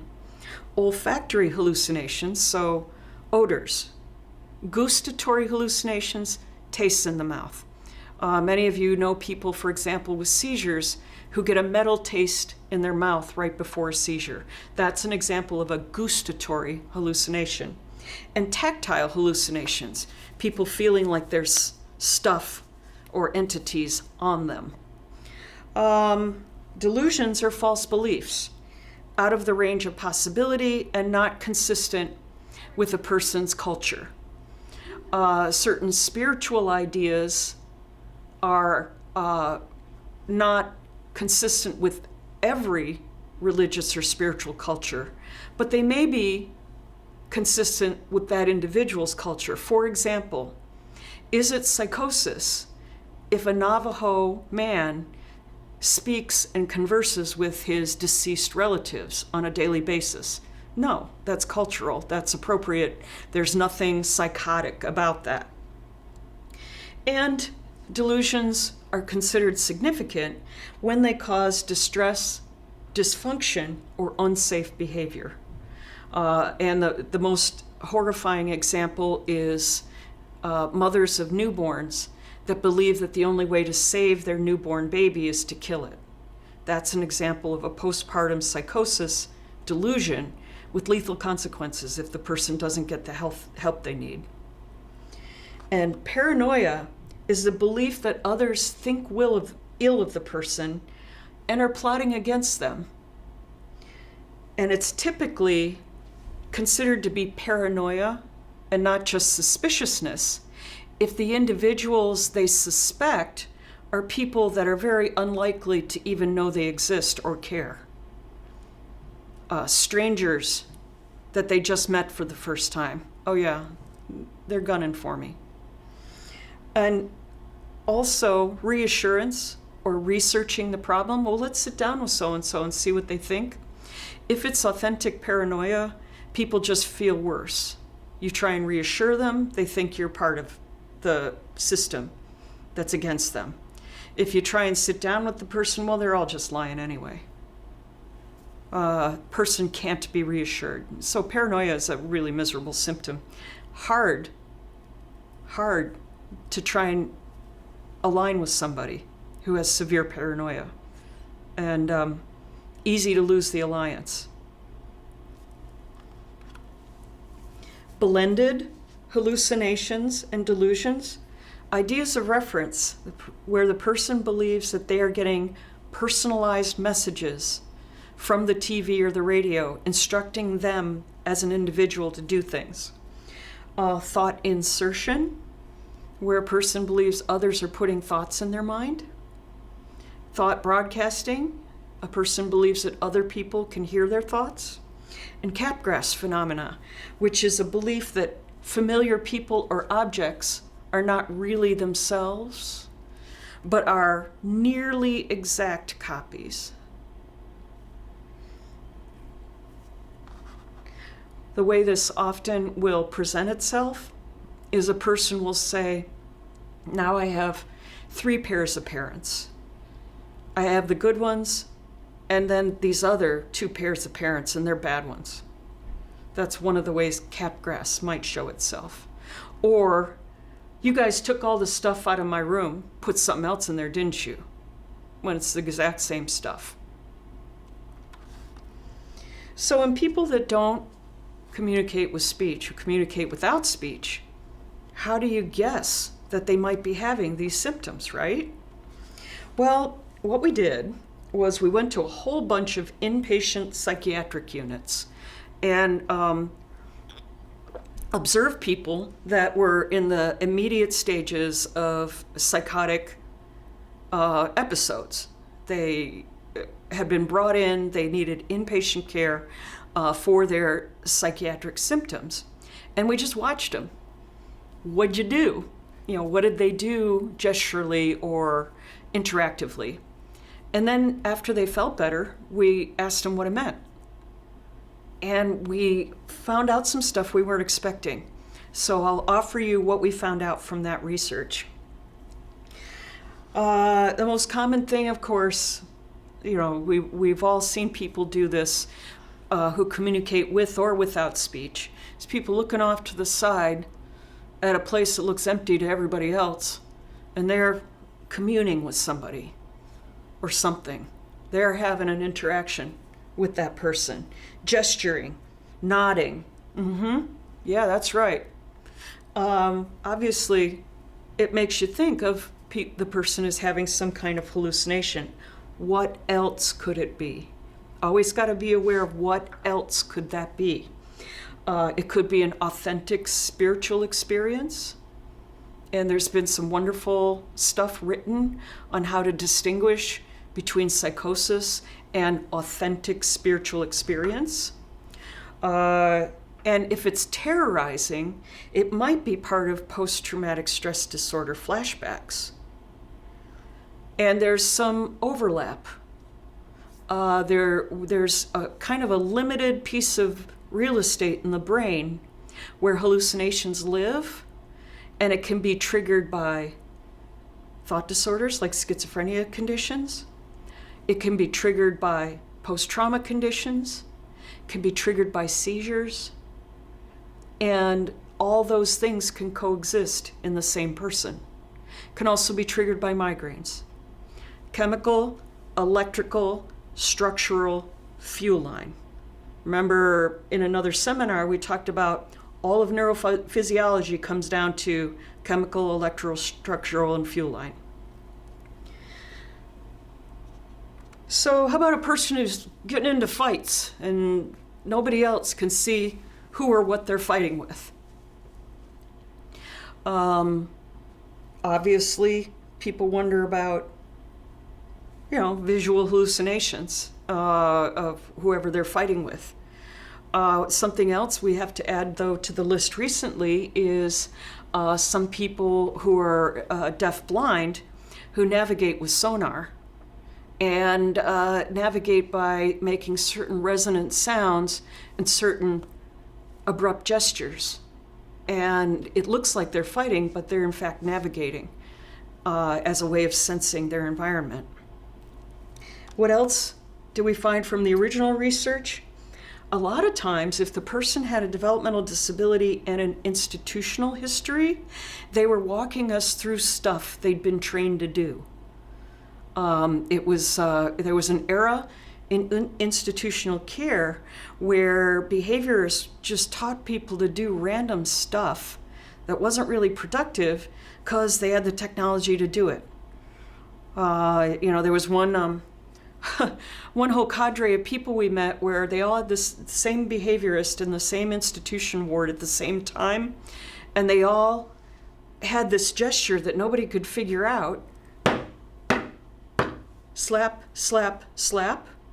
And we're like, what's that from? And it turned out that this particular behaviorist thought it was adorable to teach people who communicate without speech to demand food that way. And I mean, it kind of works if anybody else knows what it means, right? But nobody did. So volitional rehearsal or repetition of training. Flashbacks obviously are a possibility. And again, spiritual experiences. But again, most of the authorities that know a lot about this stuff say that authentic spiritual experience is positive. It's people are typically not in a rage or angry or petrified. So it's typically probably not a spiritual experience, although there's still, of course, going to always be controversy about that. How about simulated or actual sex with objects or animals not in the person's usual repertoire? Tactile hallucinations and erotomanic delusions are the names for that. People, it was always very intense experience for people to sit with you in the day room at the inpatient psychiatric unit and look at you like, don't you see? Because they themselves are believing that they are having sex with some entity at that moment, an animal or a demon or something like that. But what else could it mean, right? Sexual activity that is self-injurious, just like we talked about a few minutes ago, can also be an indication of ongoing or past sex trauma, right? Unusual, complex partial seizures are highly, for some people, highly sexualized. There's a couple of things that can go along with that. People with certain types of partial complex seizures tend to like to write a lot, and if they don't have words or speech, they tend to scribble a lot. And they tend to also sometimes have this highly sexualized aura, and some people believe that that's the reason Tolstoy never got his seizures treated, because he had this intensely sexualized aura, and it really drove his writing. And as you know, he wrote a few things that were kind of long. Also, sexual predator activity, it's typically accompanied, though, by stalking, grooming, coercion, or other kind of criminal elements. Typically, sexual predator activity is not just isolated, simulated sex with objects or animals. The other thing to keep in mind, this is for our friends and neighbors with autism, is that there's a condition called objectophilia. And you probably have heard about this, if from no other place than Boston Legal, where people have their most intense romantic and sexual connections with objects. And most commonly, this occurs in people with autism. And most commonly, the sex object is a very interestingly shaped traditional appliance or a computer or some handmade contraption. Whatever it is, it's typically a source of peace and pleasure and not something to give a person a bad time about, right? How about people that are brushing stuff off themselves? And all you see is, you don't see anything that's being brushed off. Bugs are often what people will report. Can't you see the bugs? Bugs that I'm getting off of myself? Tactile hallucinations, right? Very, very common, by the way, in people withdrawing from certain chemicals, particularly some of the more popular current medical chemicals like fentanyl, other opiates, and methamphetamine. The withdrawal can include this sensation of things crawling on you. Now, there's also a very classic form of this in people that are withdrawing from severe alcohol dependence, and it has a cool name. It's called formication, F-O-R-M-I-C-H-T-I-O-N. So you can ask people, have you had any formication recently? Should get some interesting answers, I'm thinking, right? So people are brushing stuff off themselves. What does that mean exactly? Well, it could be tactile hallucinations, and tactile hallucinations happen a lot in chemical withdrawals.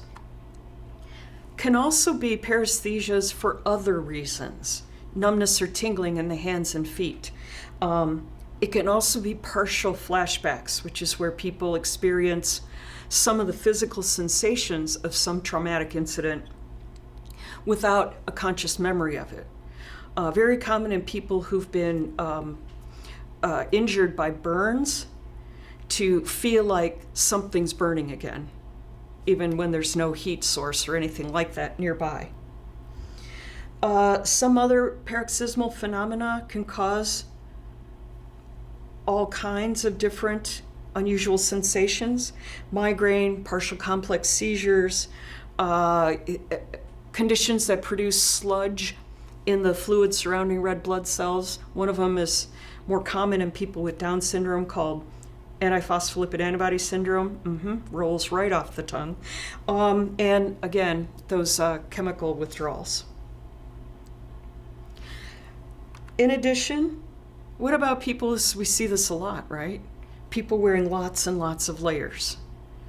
And for people that were being treated for schizophreniform conditions, they often told us it was because they felt like if they didn't do that, their guts would drip out, or their arms would drop off, or the hallucinations would get out or get in.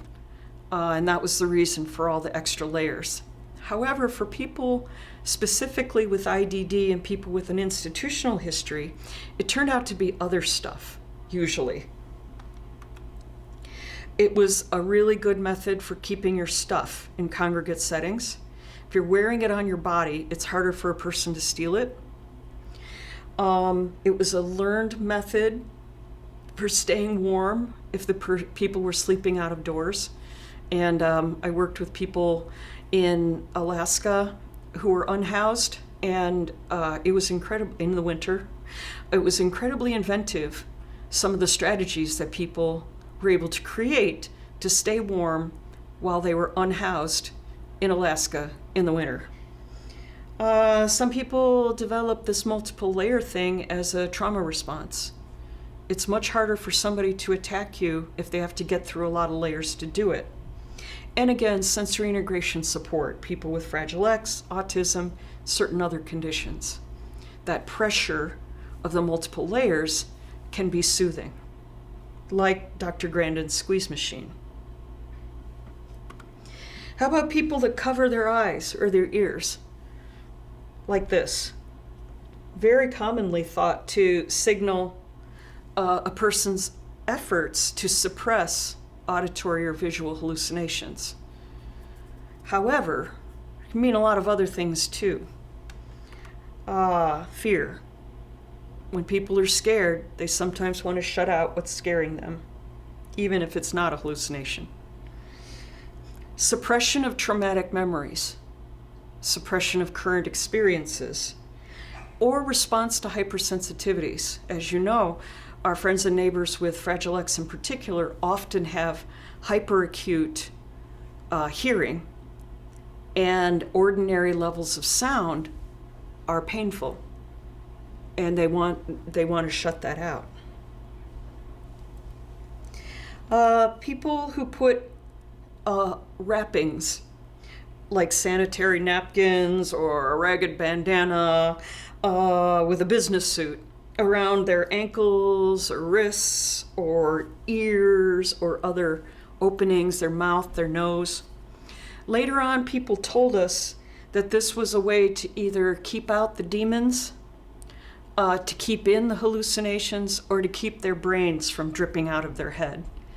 And it was really inventive. For a while, we didn't quite understand the men that were raiding the sanitary pad part of the supply closet, but then they explained it to us, and what a miserable feeling to feel like you have to do all that to keep your body from falling apart or dripping out.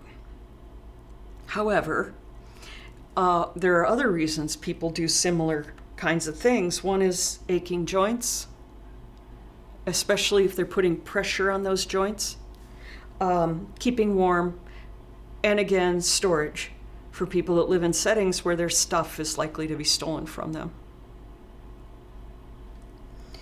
James is a 33-year-old guy referred for intermittent, inappropriate coffee behavior. Sounds like a felony in some state, don't you think? Oh, come on, Ruth. No, listen, this is really weird. All right. Teach me about it. Okay. Every now and then, James, who liked coffee almost as much as I do, he had a rhythm with his support staff where they would make a big old pot of fresh coffee that would be ready basically just as he's getting up. He'd quietly grab the pot of coffee, take it outside, dump it out, bring it back in, and make an identical pot himself and drink it. And other times, this didn't happen. And they knew over time this would progress to where he would not accept a single piece of food or fluid that had been prepared by anybody else. And it got to the point where he didn't even trust the basic ingredients when they came in from the grocery store. And he would start to lose weight and starve himself because of paranoia. He believed his food was being poisoned. And this was an entirely nonverbal way of reporting it, but it would always start with the coffee thing. And if they didn't get ahead of it, it was going to progress to a very painful state of affairs. How about people that glare at people they kind of liked before? You know, a lot of times people's like, wow, they got real paranoid about so-and-so. And they worked really well with that person for a long time. What's that about? And initially, people would often say, oh, that's paranoia, you know. However, unfortunately, in our world, that kind of activity should at first trigger an investigation that something might have happened. Because what are those abuse percentages in people with IDD? Typically abuse by a person in a position of trust. They may have changed their feelings about a person because that person's done something bad to them. So sadly, statistically, that's where we should start. But also be aware of the possibility of paranoia or that a new person is a trauma trigger. One fellow we work with here at STEP, there's a certain demographic of staff member that cannot work with him because they look a certain way and they look very identical to a perpetrator that abused boys at the Fremont School for the Deaf for 30 years before he was finally caught. This employer here at STEP simply does not tolerate being in the same room with anybody that resembles that perpetrator. How about people that wear costumes inconsistent with known reality? You know, thinking possible delusions, and not just plain dress up or playing around like that, but for example, somebody stealing a police uniform and believing that they have been enrolled in the security, not just expressing a wish to be part of security. Most of the time, this is, it's an expression of a wish. It's not usually psychotic, but we still have to have that in mind. Does the person say they want to do this, or do they believe that this is who they are right now? It could be a manifestation of facts not yet known to others. And what's the most common manifestation of this? People that are becoming more and more aware that they're transgender or non-binary or not whatever role they were assigned at birth. And they may start dressing the part before explicitly talking the part. And somebody said, "You mean that there's people with severe and profound IDD that can't even talk, but they could be trans?" Yup. Absolutely true. And what an exciting time when people have a chance to be themselves. It's just a beautiful thing to watch. People may be explaining history, something that was perpetrated on them before. Often people will be trying to conform to roles assigned to them by people that they esteem. Close friends and family wanted them to do this, so they keep dressing the part. Or an expression along the same lines of another person's wishes. How about people that run in circles to the point of collapse? Most of the time, people thought this meant people thought they were being chased by an unseen entity. However, upon further review, it turned out that that was almost never the reason. The most common reason was that akathisia that we talked about before, that medication, antipsychotic medication side effect that makes it so people are restless and can't get comfortable. People also do this as a form of pain management as well. How about people who are kind of grimacing or wincing, tasting or smelling something kind of nasty, right? Olfactory or gustatory hallucinations. This periodically comes up in meetings when people will be falsely accused of farting or other kinds of olfactory events, smell events. Interestingly, when this occurs in the absence of any other type of hallucination, it's almost always due to something else. And the most common contenders are migraine and seizures. This also can happen with partial flashbacks. And we had one fellow who had a particular type of epilepsy that caused flashbacks, and he loved these flashbacks because he smelled his mother's kitchen. So he smelled baking bread and cinnamon. It was quite lovely, although the seizures themselves were kind of serious.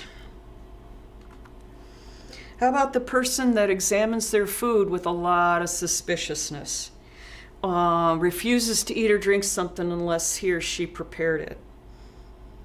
Obviously, this could mean the person believes they're being poisoned. However, again, looking back on institutional histories, it could also be a learned coping strategy for people that have been administered medicines hidden in food. Many times people will talk to me about, like, for example, their children don't want to take pills. Well, we'll just hide it in XYZ. And unfortunately, that is not a benign thing. It doesn't work out well in the long run at all. Particularly if the person experiences a lot of side effects from medicines being hidden in their food. So I always ask people to be very, very thoughtful and cautious about this idea of sneaking things into people's bodies, because it does not necessarily end very well.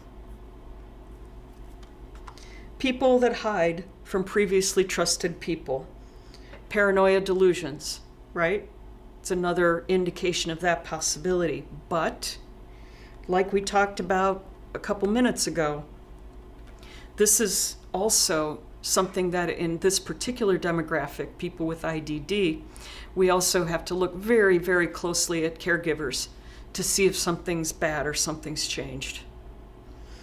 And then think about trauma triggers as well. So what are some symptoms or activities that are almost never psychosis? People shouting and screeching, it's almost never psychosis. People appearing to mumble to themselves, almost never psychosis. Sometimes, but almost never. A situation where a person is very deliberately copying somebody else. to get whatever that person got from the various activities. Okay, if I tear my shirt like this and do like this, then I'll get what that person got who did the same thing. Typically, if a person can start and stop the different activities at will and doesn't feel any tension about it, probably not psychosis, but still got to keep our minds open. And gestures that have been clearly taught to the person, like the people that were taught to do this to get something to eat. It's not a psychotic thing, it was something they were trained to do. What are some ways to try and connect better with people who have severe paranoia? Because as we talked about before, if the person is that suspicious, it's going to be very hard to get their trust most of the time. One is a procedure that I think should be a standard procedure, but a lot of people don't like the idea, is open or shared charting. I typically, when I work with somebody who has severe paranoia, I offer for them to write their own progress note and to review everything I've written and make adjustments if they think I got it wrong. And they get a copy of their file and their progress note every time I generate one. I think that kind of openness may help some people be more trusting, although it doesn't always work, of course. When people describe something to me that sounds just flat delusional and paranoid, I always have to keep in the back of my mind it might be true. And as we talk in other seminars, I'll talk to you about some stories that ended up that way. But when a person is telling me so-and-so thinks this, thus and such, and is plotting thus and such, I don't argue with the person. I ask them to explain it to me and explain it to me and tell me about it and tell me about it until they get tired of talking about it. I ask if I can help. Is there anything that I can do to help you feel safer from these entities? There's typically, not always, but typically there's usually one or two people the individual trusts. Making sure they always have access to that person will improve your stock. The idea of leveraging access to trusted people, well, if you have good behavior for today, you can go see your grandma or what have you. That is extremely counterproductive on about 100 levels, and it's especially poisonous to people who suffer from paranoia. I tend to over-inform. I offer people extra literature, extra time, extra explanations, keeping in mind that very little of it may land, but I want to offer the person the idea that I am not hiding anything. Really hard not to take it personally. I'm a trustworthy person, come on. But it's good not to. And I bet y'all have all here that are here watching this have found your own ways to get there and develop at least a modicum of trust with different kinds of people you work with who have severe issues of paranoia or other reasons to not really trust any of us. So William, 82 years old, and he was referred as a cute guy with Down syndrome who likes to wear a sheriff's badge. Isn't that adorable? And I thought, that seems a little bit regressive, but okay. And sure enough, he was a very tiny man with Down syndrome, 82 years old, no dementia, by the way. For any of you that think that everybody with Down syndrome gets dementia, that's not true. He didn't have any dementia. He did have a sheriff's badge on. And they said, and well, we really don't care about that, but he doesn't sleep very well. And we're worried that if the sleep deprivation, if we can't fix that, it's going to be hard on him health-wise. Okay, I get that. Well, what about this sheriff's badge? Well, the conventional thinking in the group was, Oh, well, he just wants to be the sheriff. Isn't that adorable? Well, wait a minute. Is he childlike in other ways? Well, no. He's actually kind of like a sage. Okay, so a formulation that suggests he's more of a child, that may not really fit. Let's look a little deeper. What is it that he's doing at night when he's not sleeping? He's crying. He's howling. He's saying horrific, horrific things about himself. That he's the worst person on earth. Well, let's sit down and talk about it. And so this little trait that he had, this little badge that he wore, that had been dismissed as just something adorable he'd been doing for the last 50 years, the story was much different than that. It turned out that he'd been part of an institution where the higher functioning young men had been used as enforcers to basically discipline and, in many cases, terribly abuse lower functioning people to keep them obedient. He was part of this group. They all had little vests and little badges they wore. And some of you recall there's an old word for people with Down syndrome that starts with an M, and they were called the M Mafia. And he had been punishing and torturing himself ever since. How long can a false formulation go on? We see something, we make an attribution, and let it go at that. But he showed signs of suffering. He said dreadful things about himself. He couldn't sleep. He was underweight. He didn't feel like he was deserving of good food. He was so ashamed of what had happened. And long story short, people are saying, well, he's 82. How are you going to help this? I said, well, we're going to try, aren't we? And he got proper psychotherapy. He got a chance to meet with some of the people he'd hurt and be forgiven by them. Yeah, we knew that other people were making you do it. It's okay. And at the age of 83, he stopped wearing the badge. He started wearing Hawaiian shirts and cargo shorts, started dating, and slept very well every night for the rest of his life.